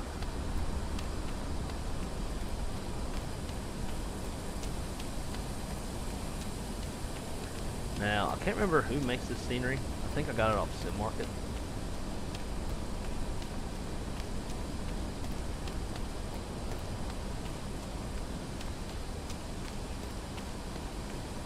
Jiggleotties, how's it going, my friend? Is anyone just using 24? Not me. I've got both. The food here is really good. See, I wish I could speak to that from a real life perspective. By run, I mean we're actually running. John, I'm glad you like your burger.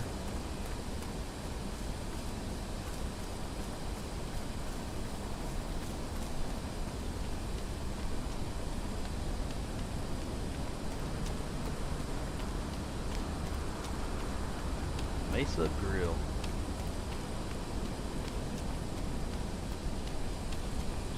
Oh shit.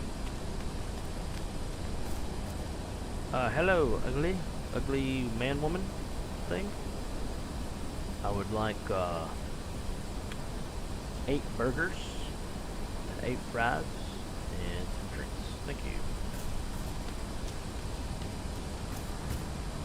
Hello guys, can I get some Buffalo Trace please? Ah, we're out of it. We don't have any. Nope. We don't have none. Fuck off. Okay. While I wait on the order, let's run over here and see what's going on. We'll probably just end up going through the scenery. Looks like that door is elevated. Nate, are these is this Maverick helicopters?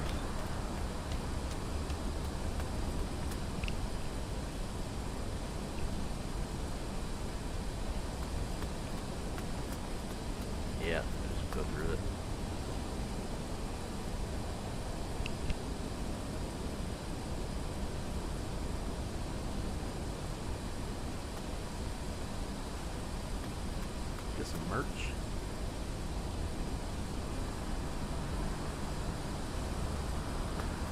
Scenery spot on. I'm glad it is. I hope to visit it one day.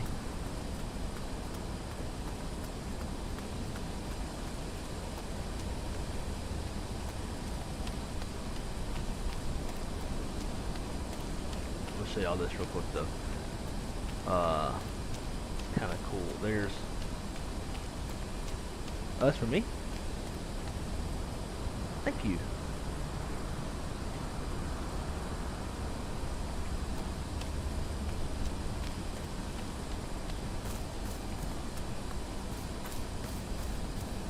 This is what I'd be doing.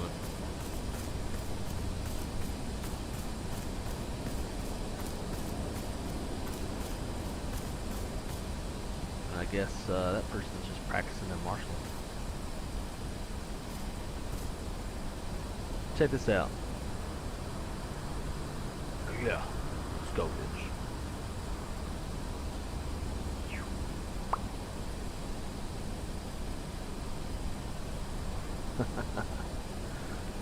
Some weird looking people, but animation is kind of cool.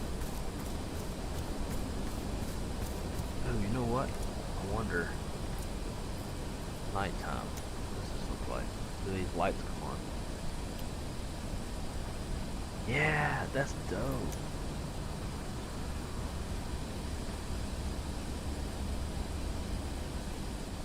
That's cool.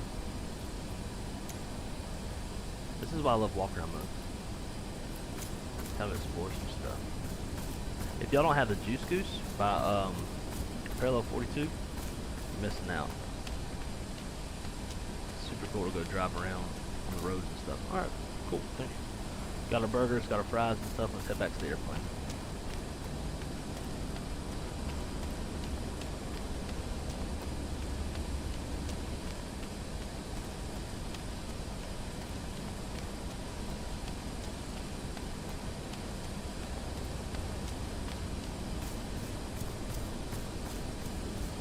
Oh, dude. I'm down like Syndrome. That would be unreal. That's like a life bucket list item. Not just go to Sedona, but fly into it. That'd be nuts.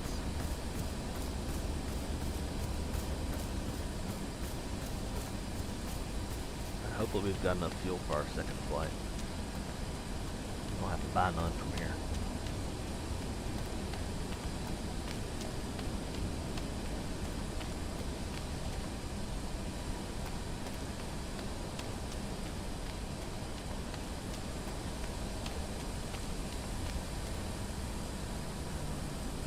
Cool little airport.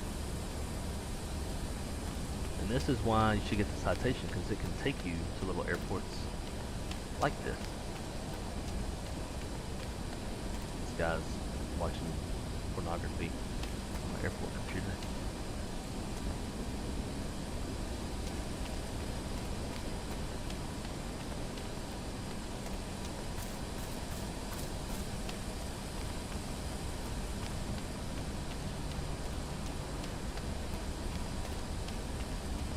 Alright, the other passengers should be here shortly.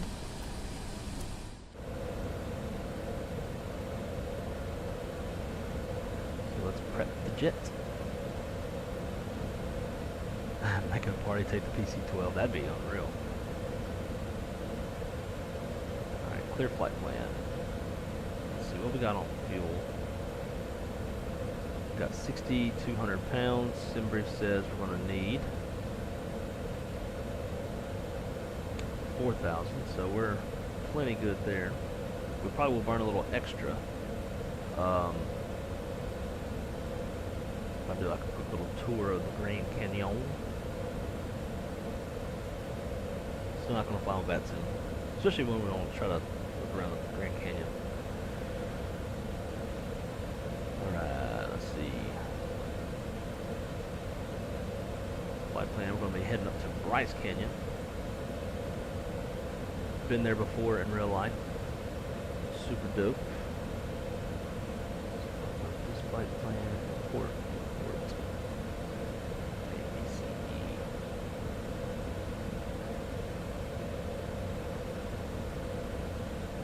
Departure, all runway Isn't it one way in, one way out? Yeah, you take off runway 21 here.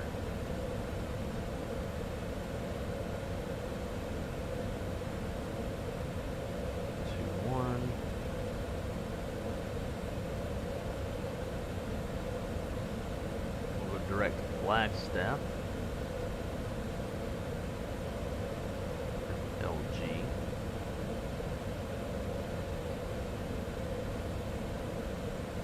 Then GCN.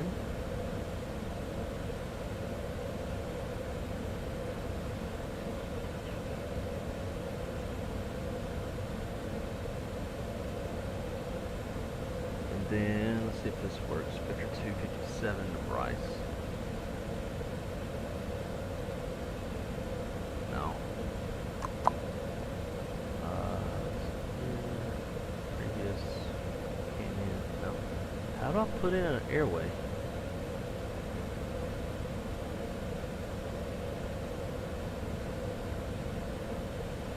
CFI, what's up, man? Sounds good, Nate. Yeah, I don't know how to put an airway in on this thing. CFI, do you know how to manually put in an airway?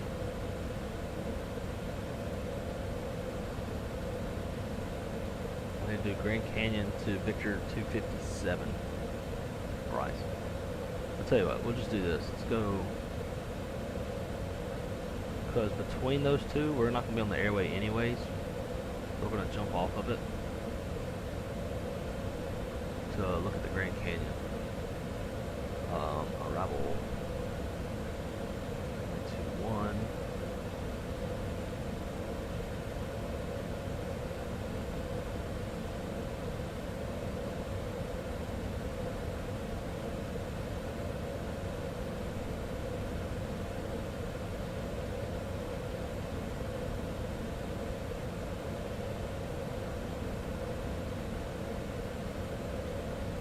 We'll get a good view of Bryce Canyon in this one. Activate that. Next.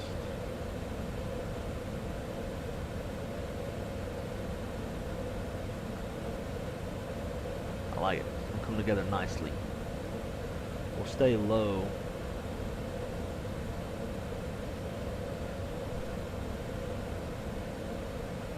Until we're done with the Grand Canyon.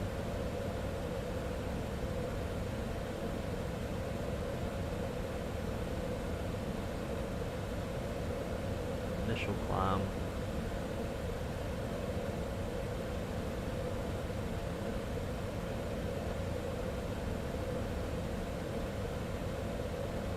It's called 11,000.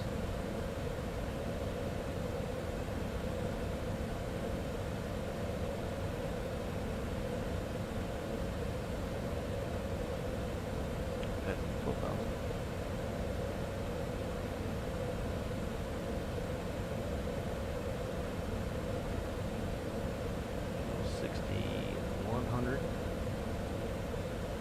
Six passengers, no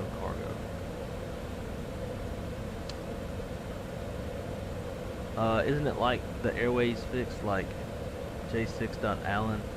I don't know. Are you able to click the button to the left of the waypoint? It just copies it.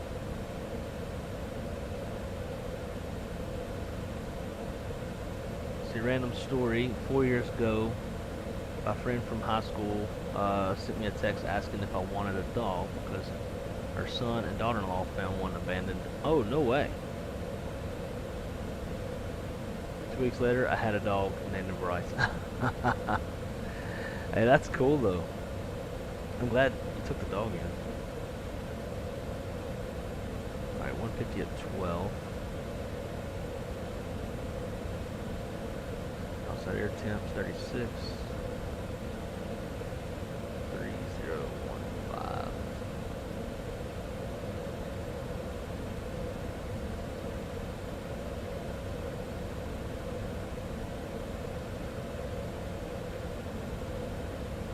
I think that's pretty much it.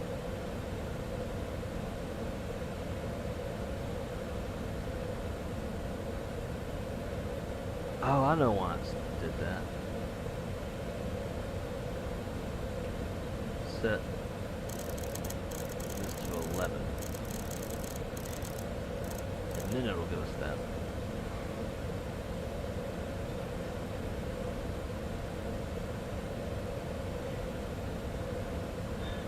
There we go. That figures.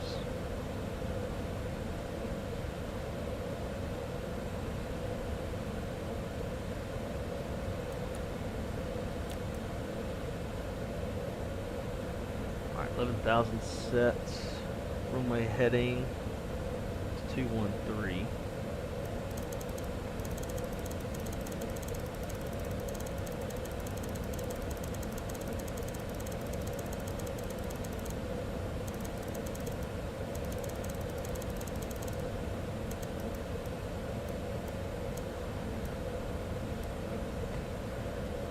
Go.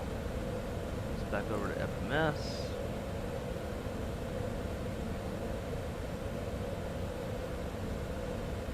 Weights.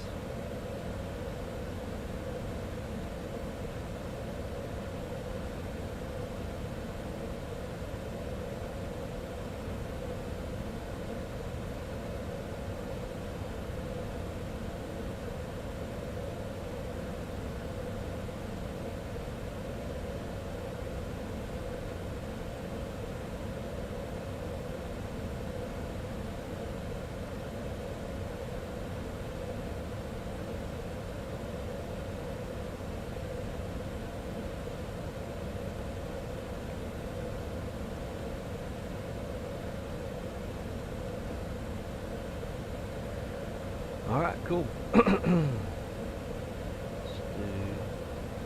big. I'm going to change cabin layout to box lunch. That'll be the burgers we got them. And with that, we're about ready to head on out.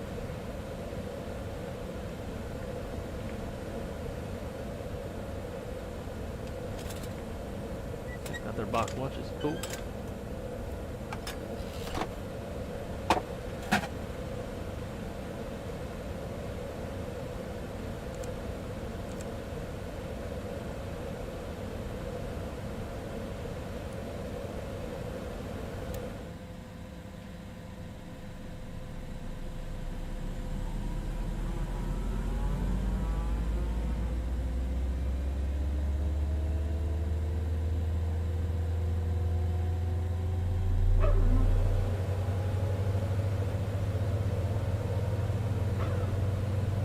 It's airway.xpoint. Oh, good enough. His full name is Bryce the dog to distinguish him from Heather's Bryce the man. That's funny.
go. Flight controls check. Pull up, pull right, pull right. Bop.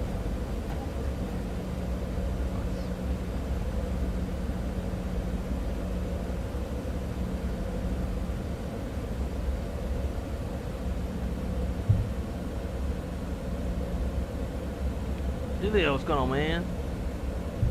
You got to bring that citation with V1 to Ponce version 2 update. Heck yeah, I'm down. That'd be a hell of a lot of fun. Guys, look at this terrain. I want to see this in person.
Here we go, ladies and gents.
I have seen those mountains in real life. You can see them from Grand Canyon Airport.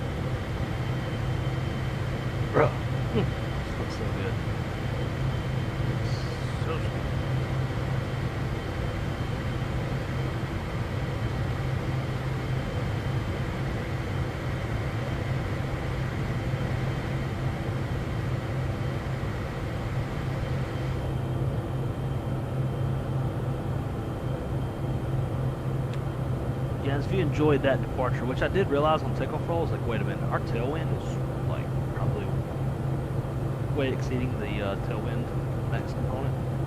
But you know, little extra knots on the roll should help.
Back here towards Marcus.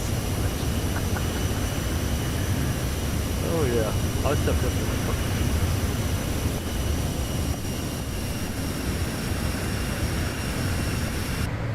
I don't know why my camera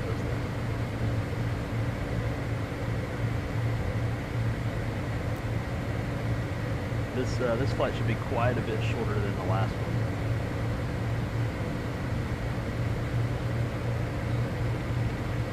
Set up.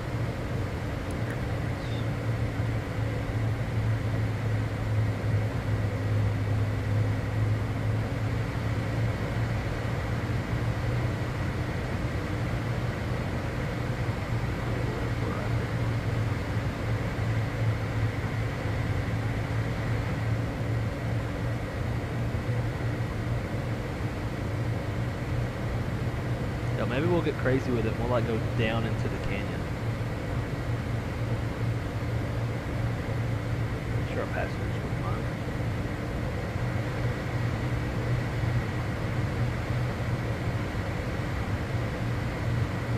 Already hit the like button. Doing it again is absolutely useless. As panties on a hooker. That's that's funny.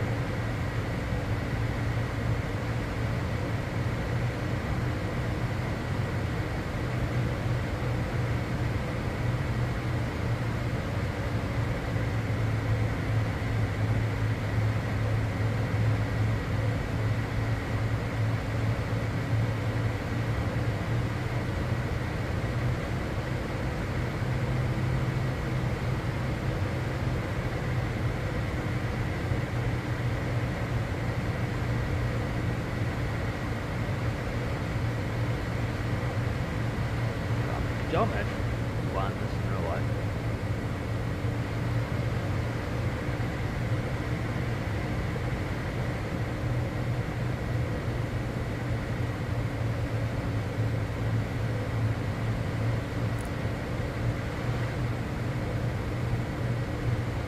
I just wish I had a chase plane.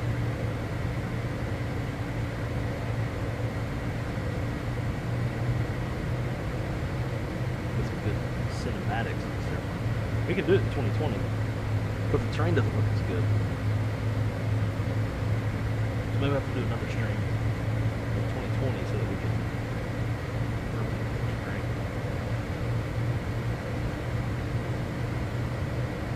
So that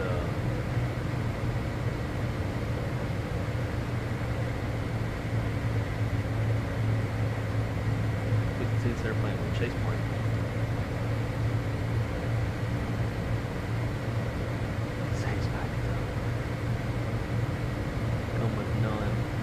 For the fun intended. Oh, that's fucking funny. On a budget, gotta get the most out of it. Shaq's always got the best little sayings.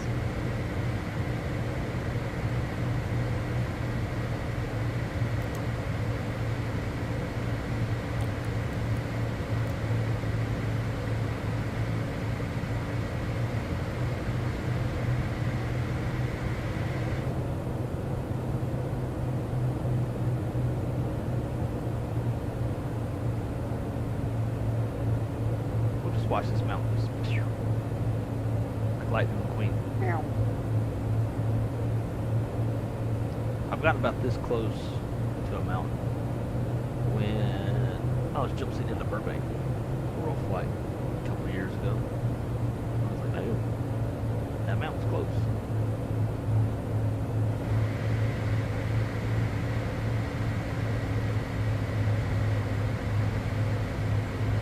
Alright, Grand Canyon's up next.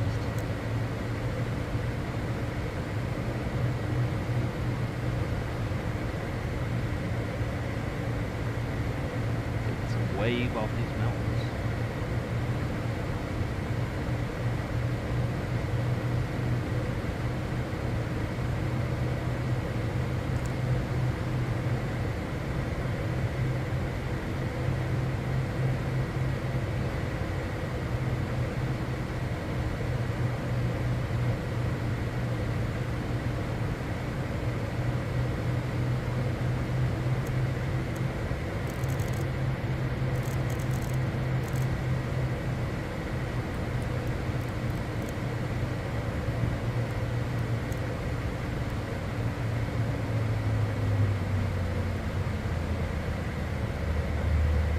Down a little closer, shall we? Some wind turbines out here. That's cool.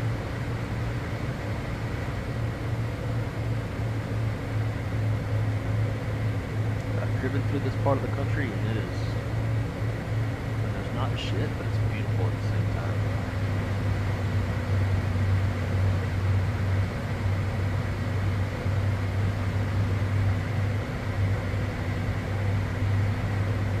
We got like 2,000 pounds of extra fuel to burn off, so we're gonna have some fun.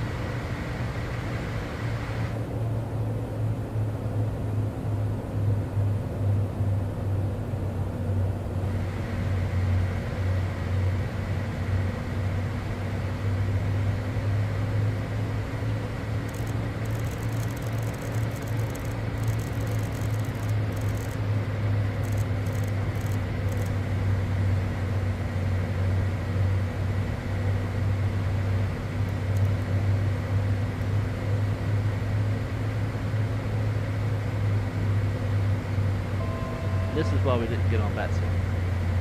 We're going Mach 0.6 at 8,000 feet. And be like 1,500 feet off the ground.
Let me know when it cools off the melt out there.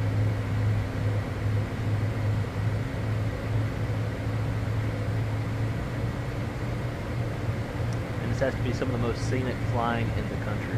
It's only a ceiling. I'm gobsmacked. Yeah, man. The weather just like, yeah. Weather, it's weird on lake and shit.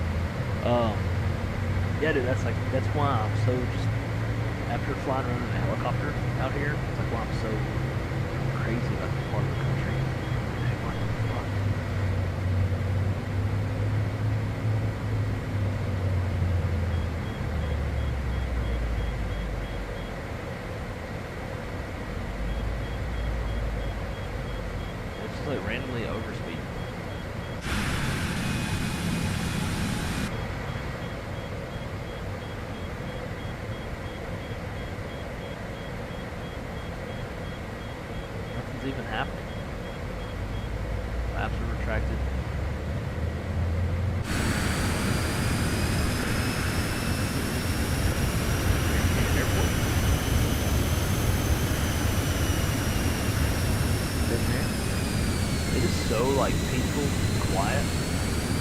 here.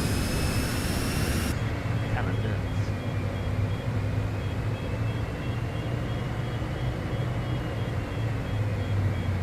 This thing's like almost acting like flaps are out or gears down or something. It's not.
This is about what it looked like in my helicopter ride.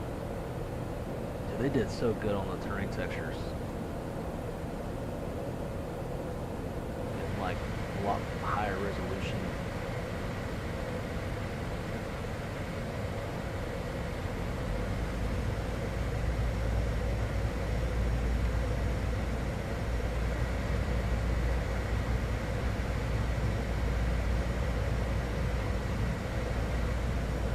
And it's fun to get in a bush airplane and like land on some of these little mesas and shit.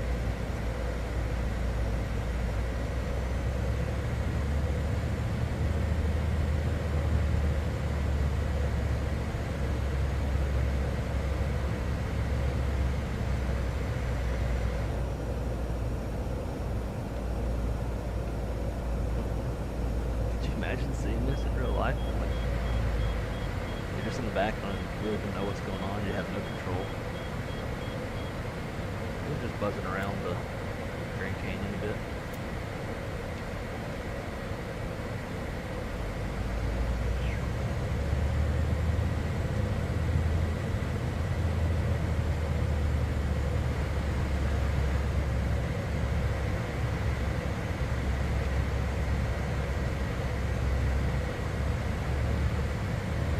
This is nuts.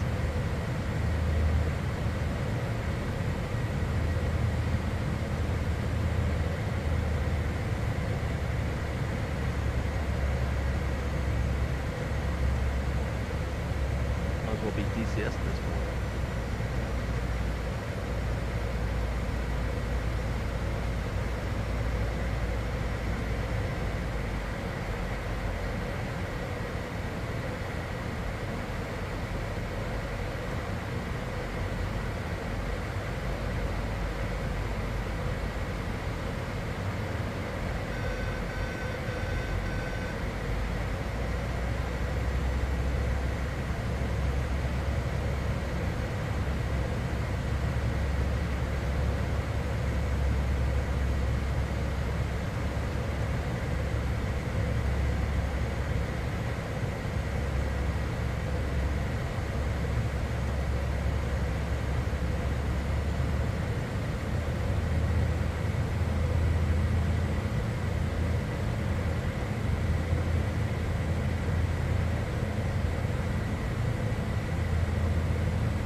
We're stuck in the canyon on my Piper Cub, first time in a while. Doing flights for fun, getting out of there was quite a challenge. Yeah, I've been there before, helicopters and props. But what you won't get stuck in, if you fly that Draco, phew, that thing's unreal. Yeah, I bet. The Piper, especially in the summertime, shows.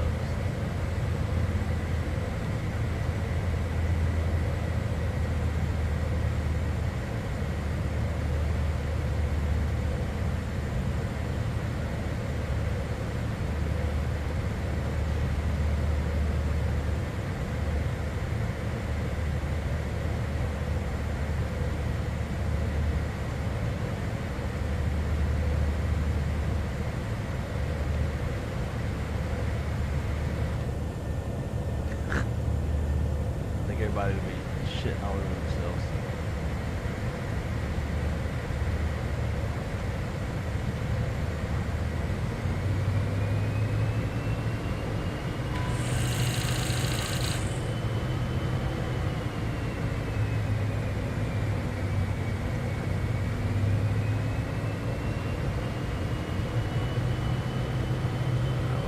Out of here.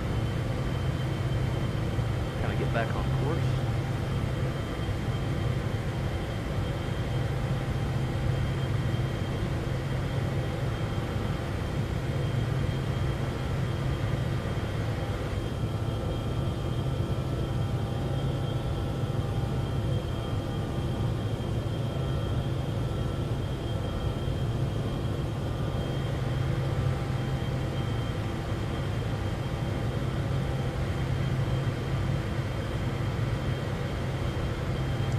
You know, before I went to the Grand Canyon, I was like, I should get some hole in the ground.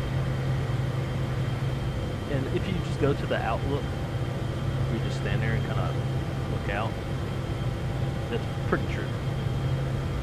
But when you fly it, bro, it is pretty unreal. The north rim is much, much higher and much, much greener. South rim. You get a lot more precipitation on the side.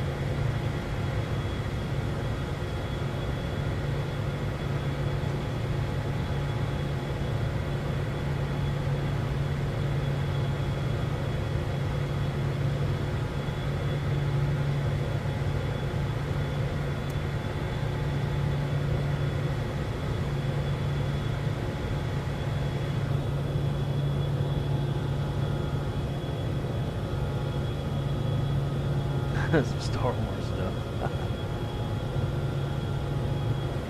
Like Star Wars Canyon or whatever the fighters do.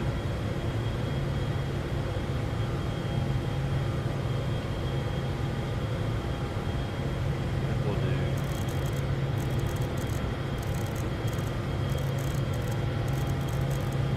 15,000. Direct Bryce.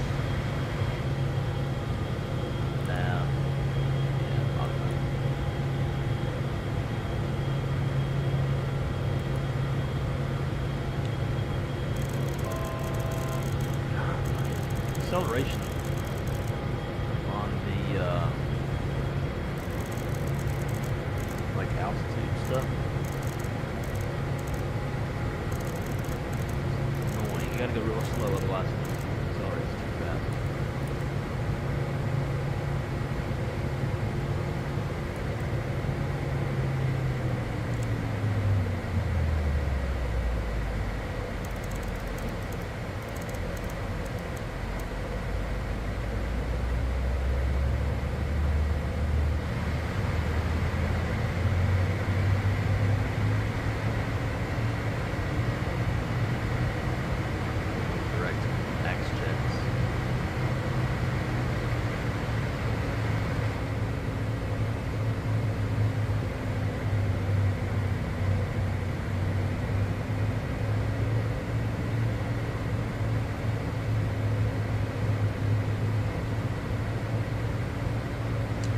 When we get close,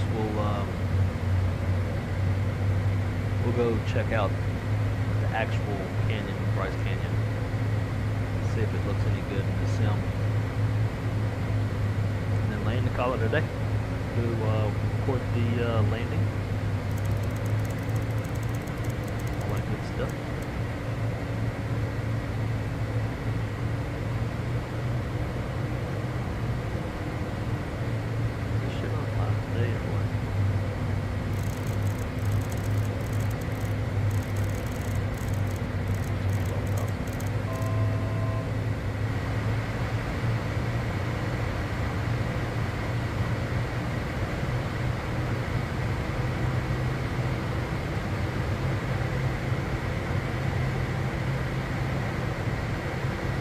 Bryce Canyon weather, windy as shit, 190 at 12, gusting 2.9.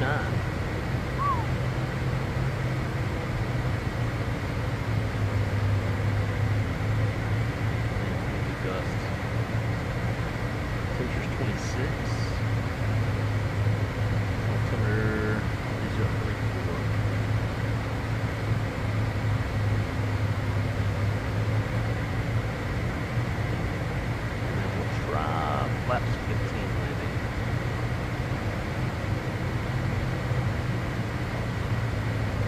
Okay, not tailwinds. That's not gonna work.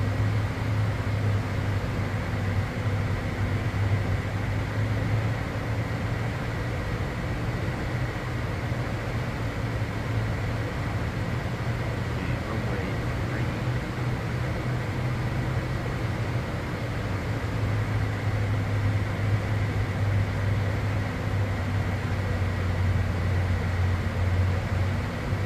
Alright, so now we'll change this. Go to nav, Bravo, point 3.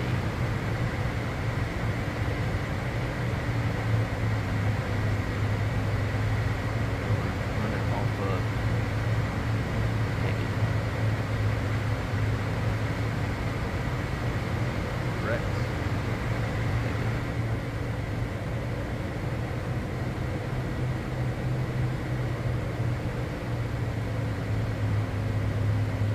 A lot of look at that flight path. It's fun.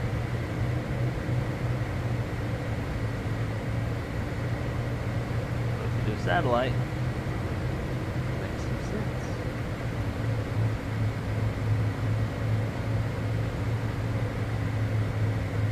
Yeah, guys, this airplane's fun. If you don't have it, you should check it out. Don't think you'll regret it. And I don't think it's going to be one of those airplanes that you only fly once or twice and then forget about it. Retard.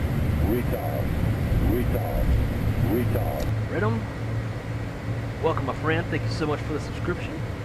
Greatly appreciate the support. Hope you're enjoying the content. Hopefully you were here for the Grand Canyon run that we just made. But welcome, welcome. Very happy to have you with us. Next thing we'll be looking at is Bryce Canyon, and then we'll be landing at the little Bryce Canyon private airport. Hopefully the runway's long enough for us to stop. Should be.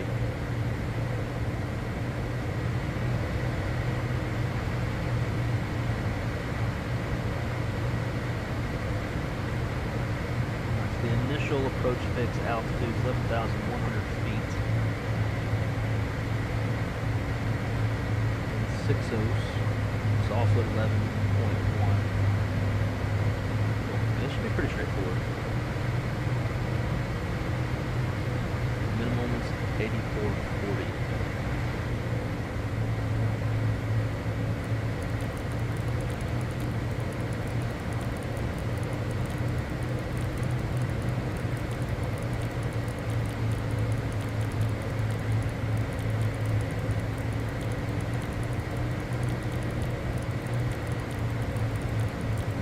Would do radio, but it's uneven terrain, so it'll give us false readouts.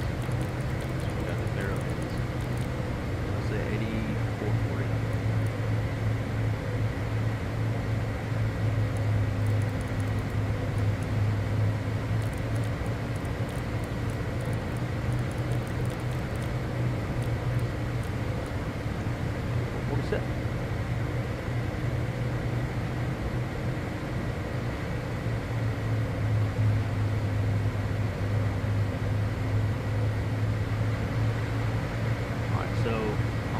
A picture of what Bryce Canyon actually looks like.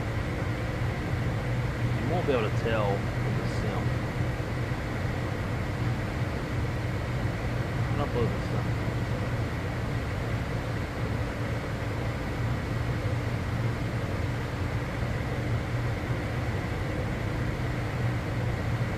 That's what it looks like. There a few years ago.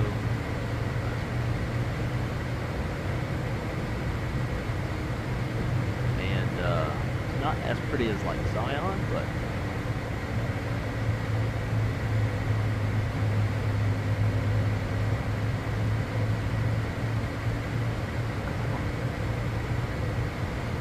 yeah, you got all these little things called hoodoos, like little wet sandcastle looking things. You won't be able to tell, I'm sure, from sim, but won't be able to know what it looks like.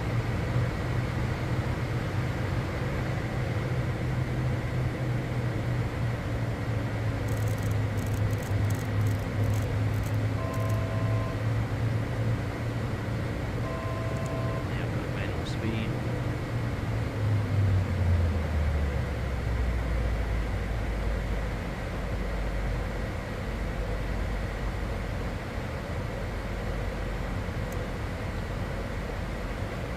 canyon, we'll go into heading mode, fly parallel to it.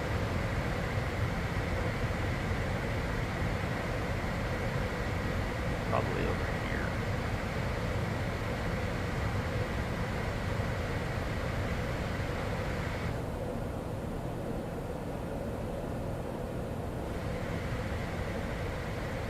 This is a national park, and when you're on top of the canyon looking out, it's beautiful, it's quiet, it's peaceful, it feels like freedom. It's my favorite thing about being out west is it feels very, very much like freedom, very wide open. Don't have much stress.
May not look like much. It's not going to be like the Grand Canyon where they put like extra focus.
Too, when we land, we can always pull up the drone camera and head over there.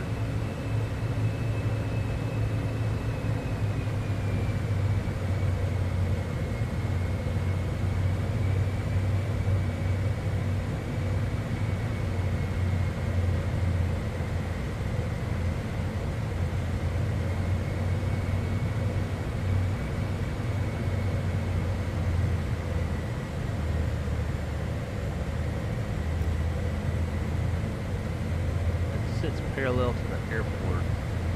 Pretty sure this whole thing is it. It's gonna be pretty low res compared to the canyon in Sedona.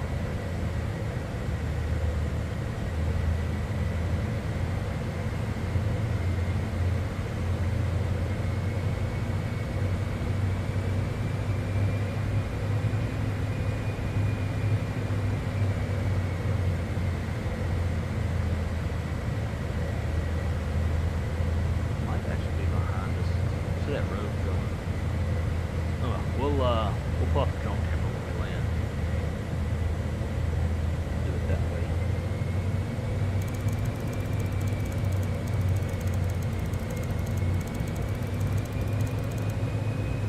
We'll try to cut this approach short. IPAD, IPAD, 10,600 feet.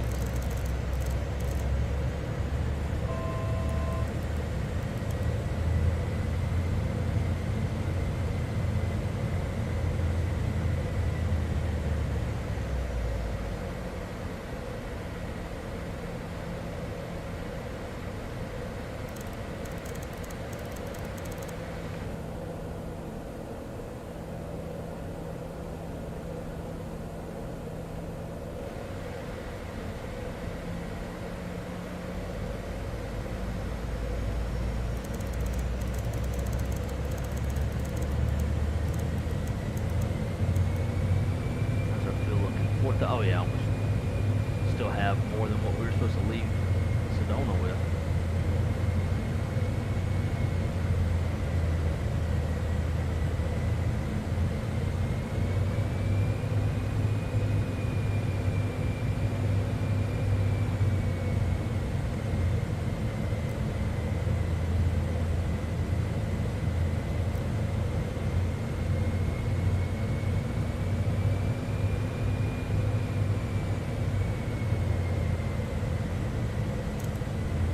Parallel to IPAD.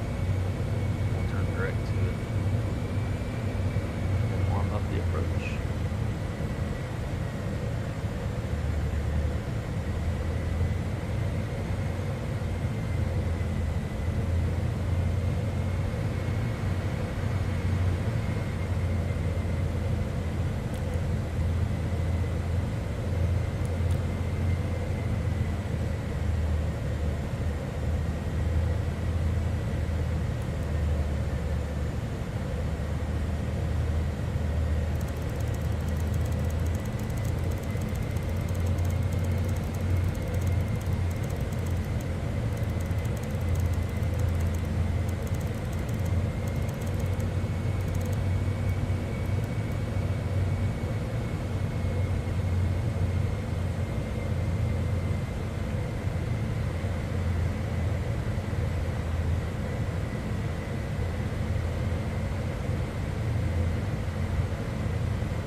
FO, what's up, man? Missed the best part. We were running and gunning down in the Grand Canyon in this airplane.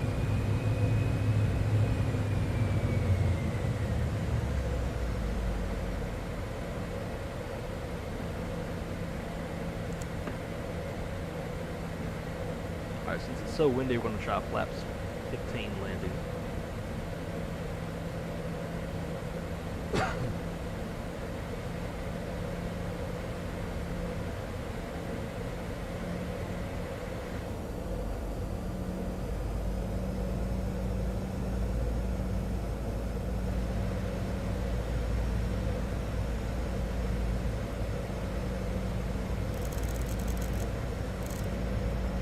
Path capture. This approach altitude is 13,000.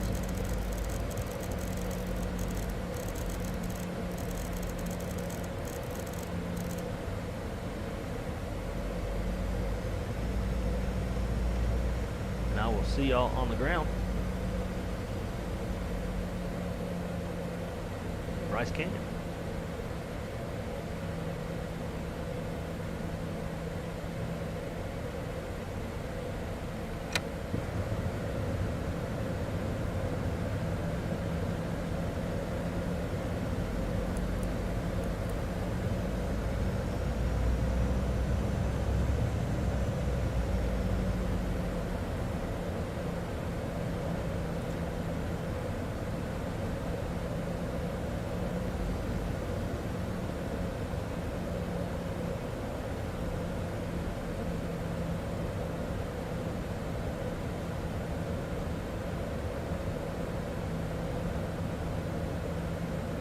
Got a pretty big tailwind right now.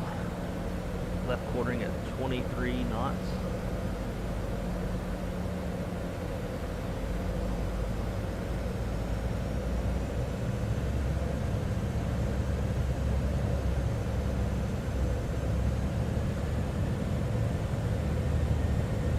Speed's gonna be running around pretty heavily.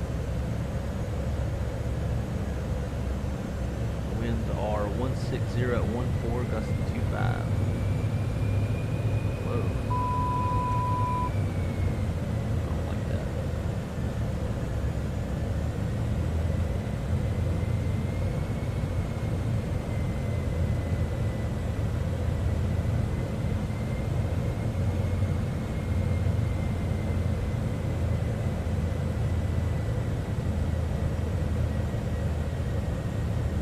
Still tailwind.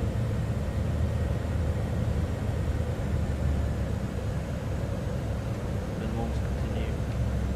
Stable.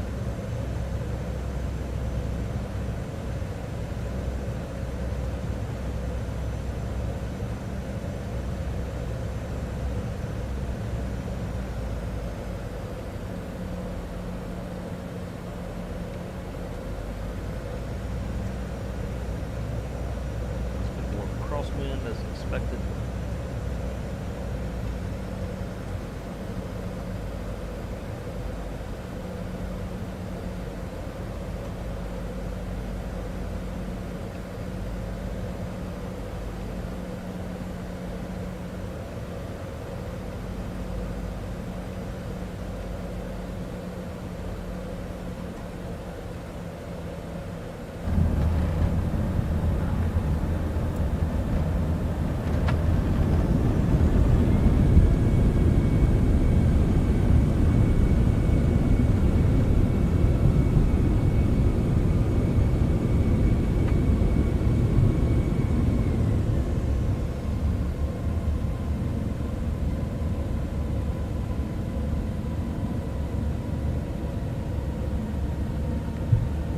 Ladies and gentlemen, welcome to Bryce Canyon, Utah.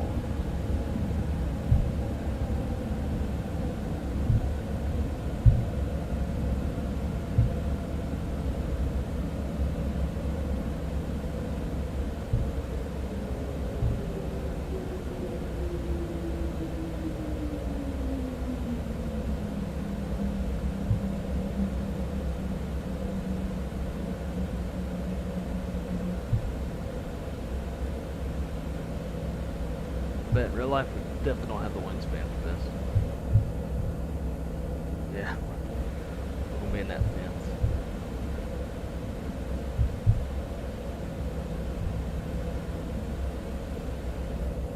Maybe not. Closer than I thought it was.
Yeah, boy. Thank you, Smith. I appreciate that. I think we need to look and see what the landing rate was on that last flight. It was relatively smooth.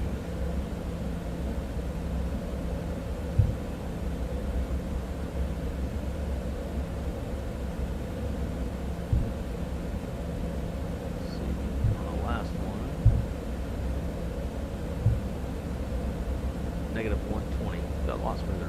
it didn't. Like I said, we popped it down on that one. I don't know why I was thinking it was smooth. Negative 120 on the Sedona landing. And then this landing.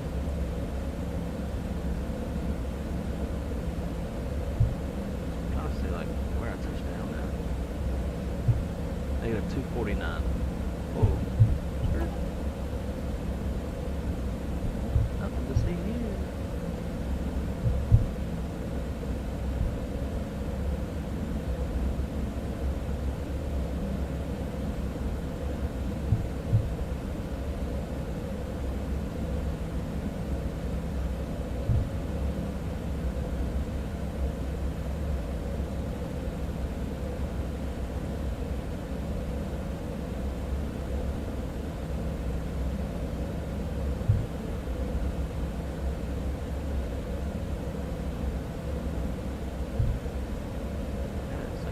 Tell where you touched down at. Felt pretty good. Felt like it was right next to on the touchdown point.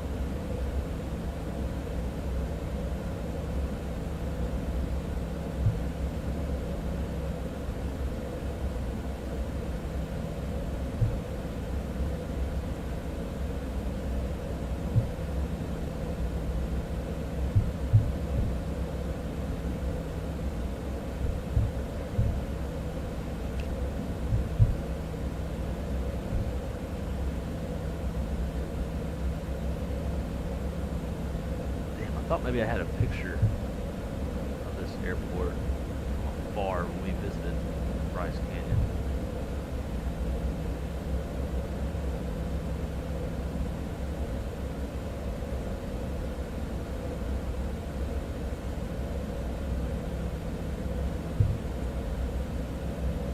We'll drop these fools off right there, that little little house cabin thing.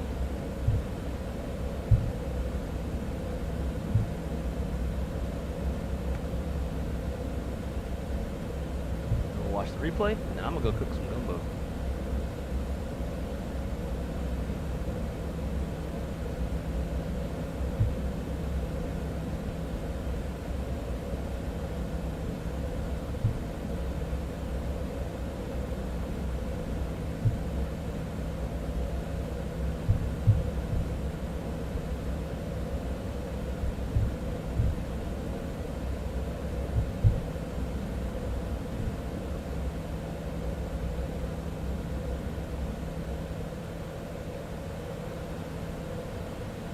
Alright, brake set, APU's already on. Kill 2, kill number 1.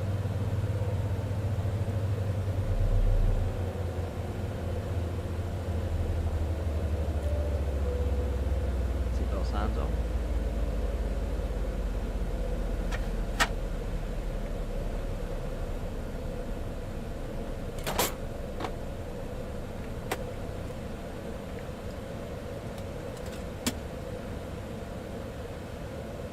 Alright, ladies and gentlemen, thank you for flying with us. Feel free to grab yourself some complimentary snacks on your way out, even some drinks, and thank you for flying wrong side airways, or wrong way airways, and we'll see you on the next time. Alright, yeah, get the fuck off my airplane.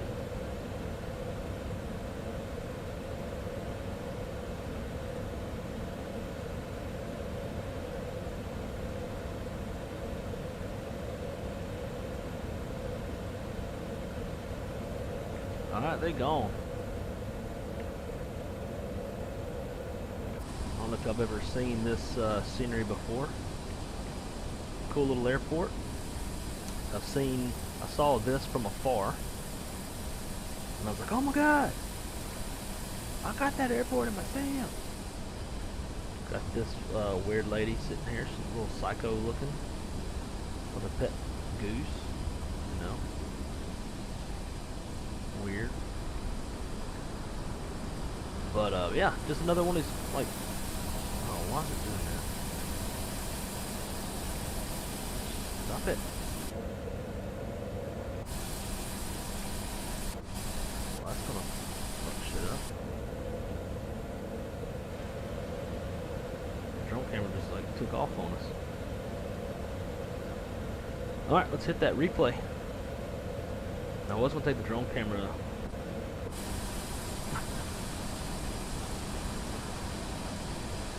was doing this to me last night. I don't know what's causing it.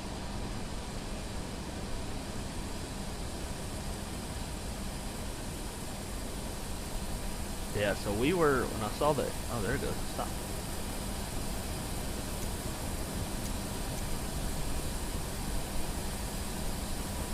Speed. There we go. Yeah. So when I saw the airport, we were somewhere over here. I want to say we were right here. I think this is a Subway. And we were eating Subway, sitting outside, and I noticed the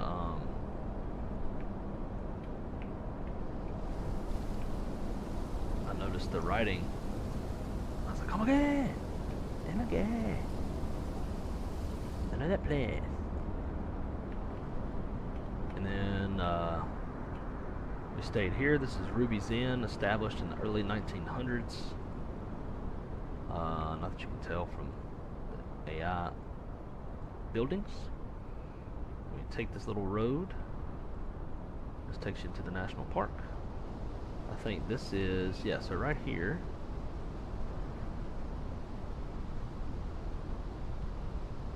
is this Bryce Canyon National Park. That little sign's right there. That's going into St. George.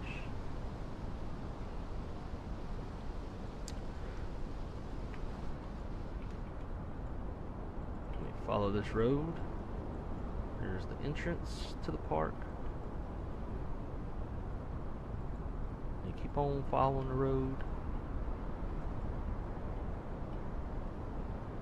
Yeah, and this is like the main area. Come up in here, park your car. And this is Bryce Canyon.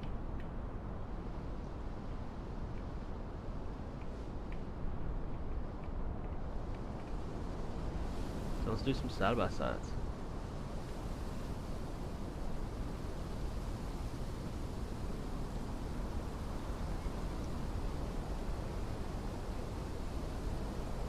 Obviously, like the ground textures are a little different. But there's that little plateau.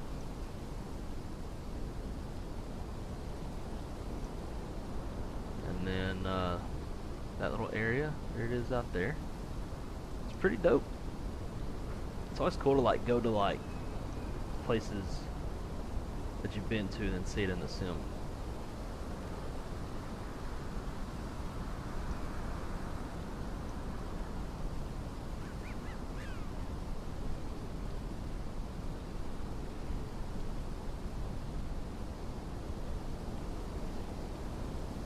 Yeah, check it out.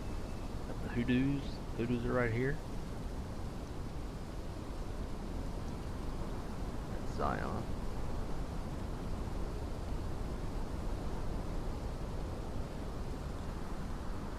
Super cool place. It's kind of almost like a alien world.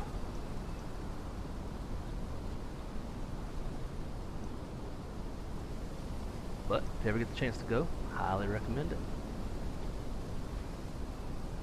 Dale, what's up, dude?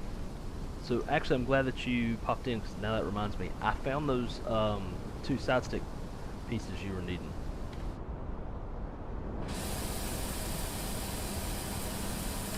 Hit me up on Discord. We'll figure out how to get them to you. All right. Do the replay, and then we're done.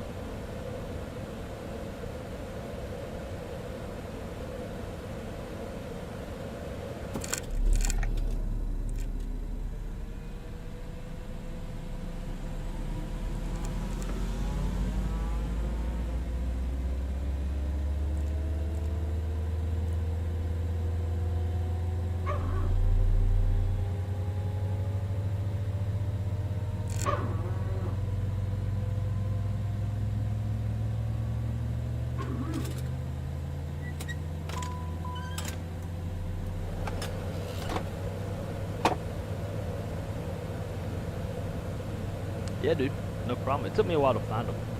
I figured I still had them.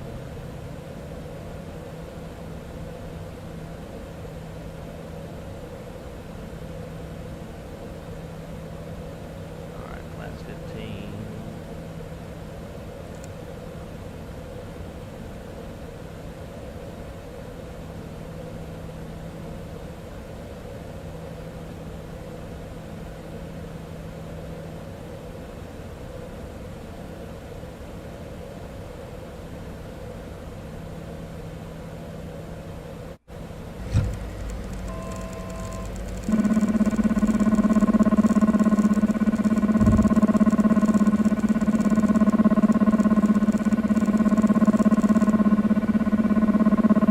That's airplane trimming.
Nobody has just those features, which isn't surprising to be honest. Yeah, I've imagined some folks might throw them away. Like, I'm never gonna change to the right seat. Cause I ain't no peasant bitch. And then there's wrong side. But I don't throw anything away. Damn wise. You just never know. Damn, look at that crap.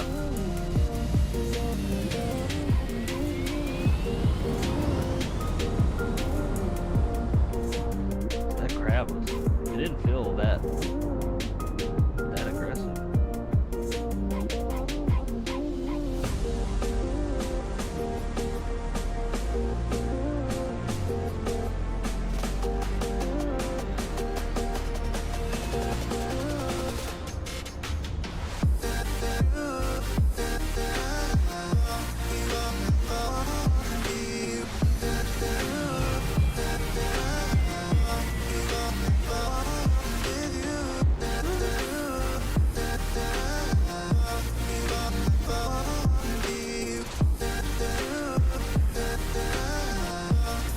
That's really gnarly.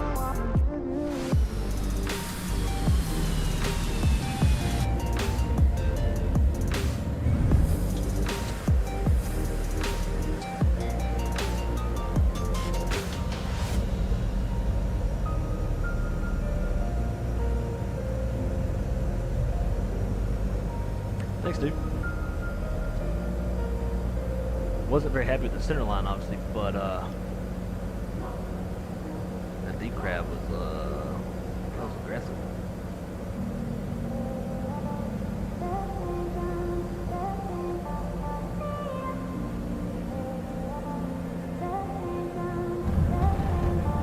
Wow.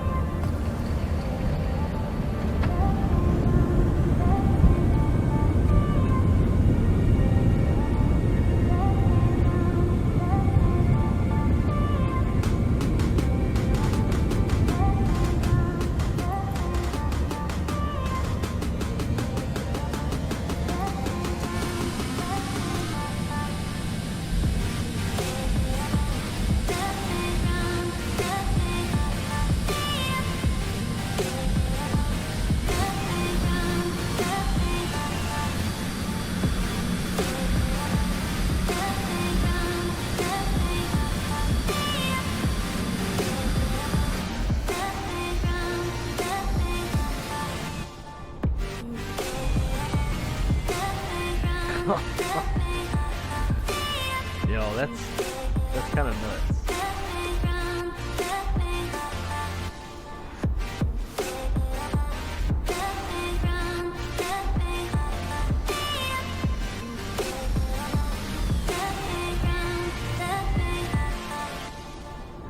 Look at that shit.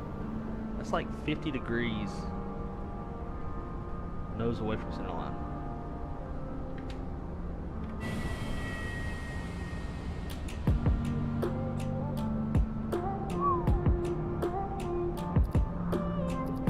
Is there a way to make this thing drone follow? Not that. Drone lock. Ah, that's what we need. Yeah. Alright. Let's try this.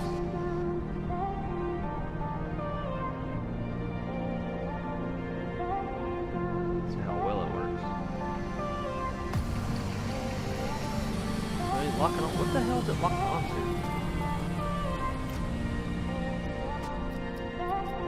Oh, that was weird.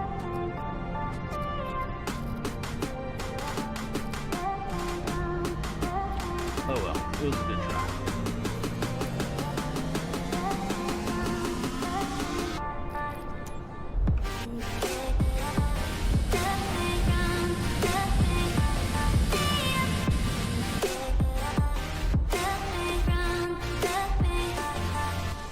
Gotta get our typical turn off cam.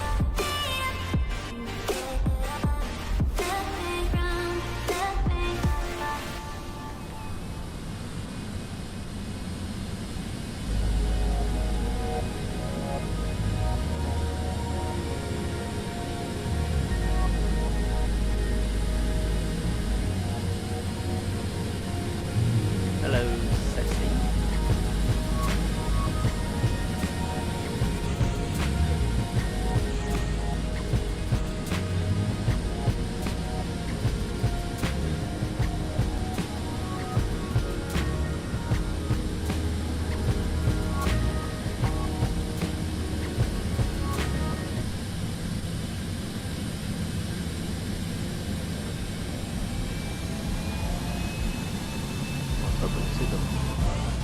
There you go.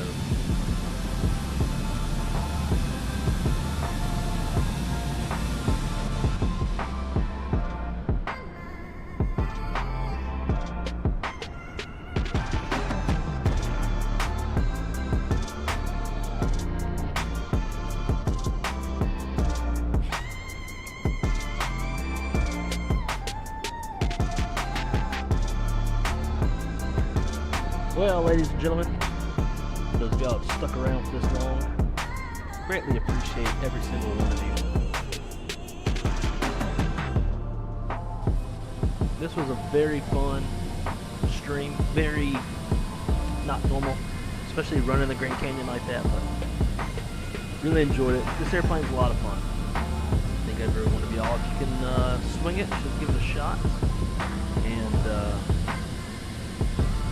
see what you think, but it definitely gets you into some cool airports like this that you typically wouldn't be able to get into with your usual airline.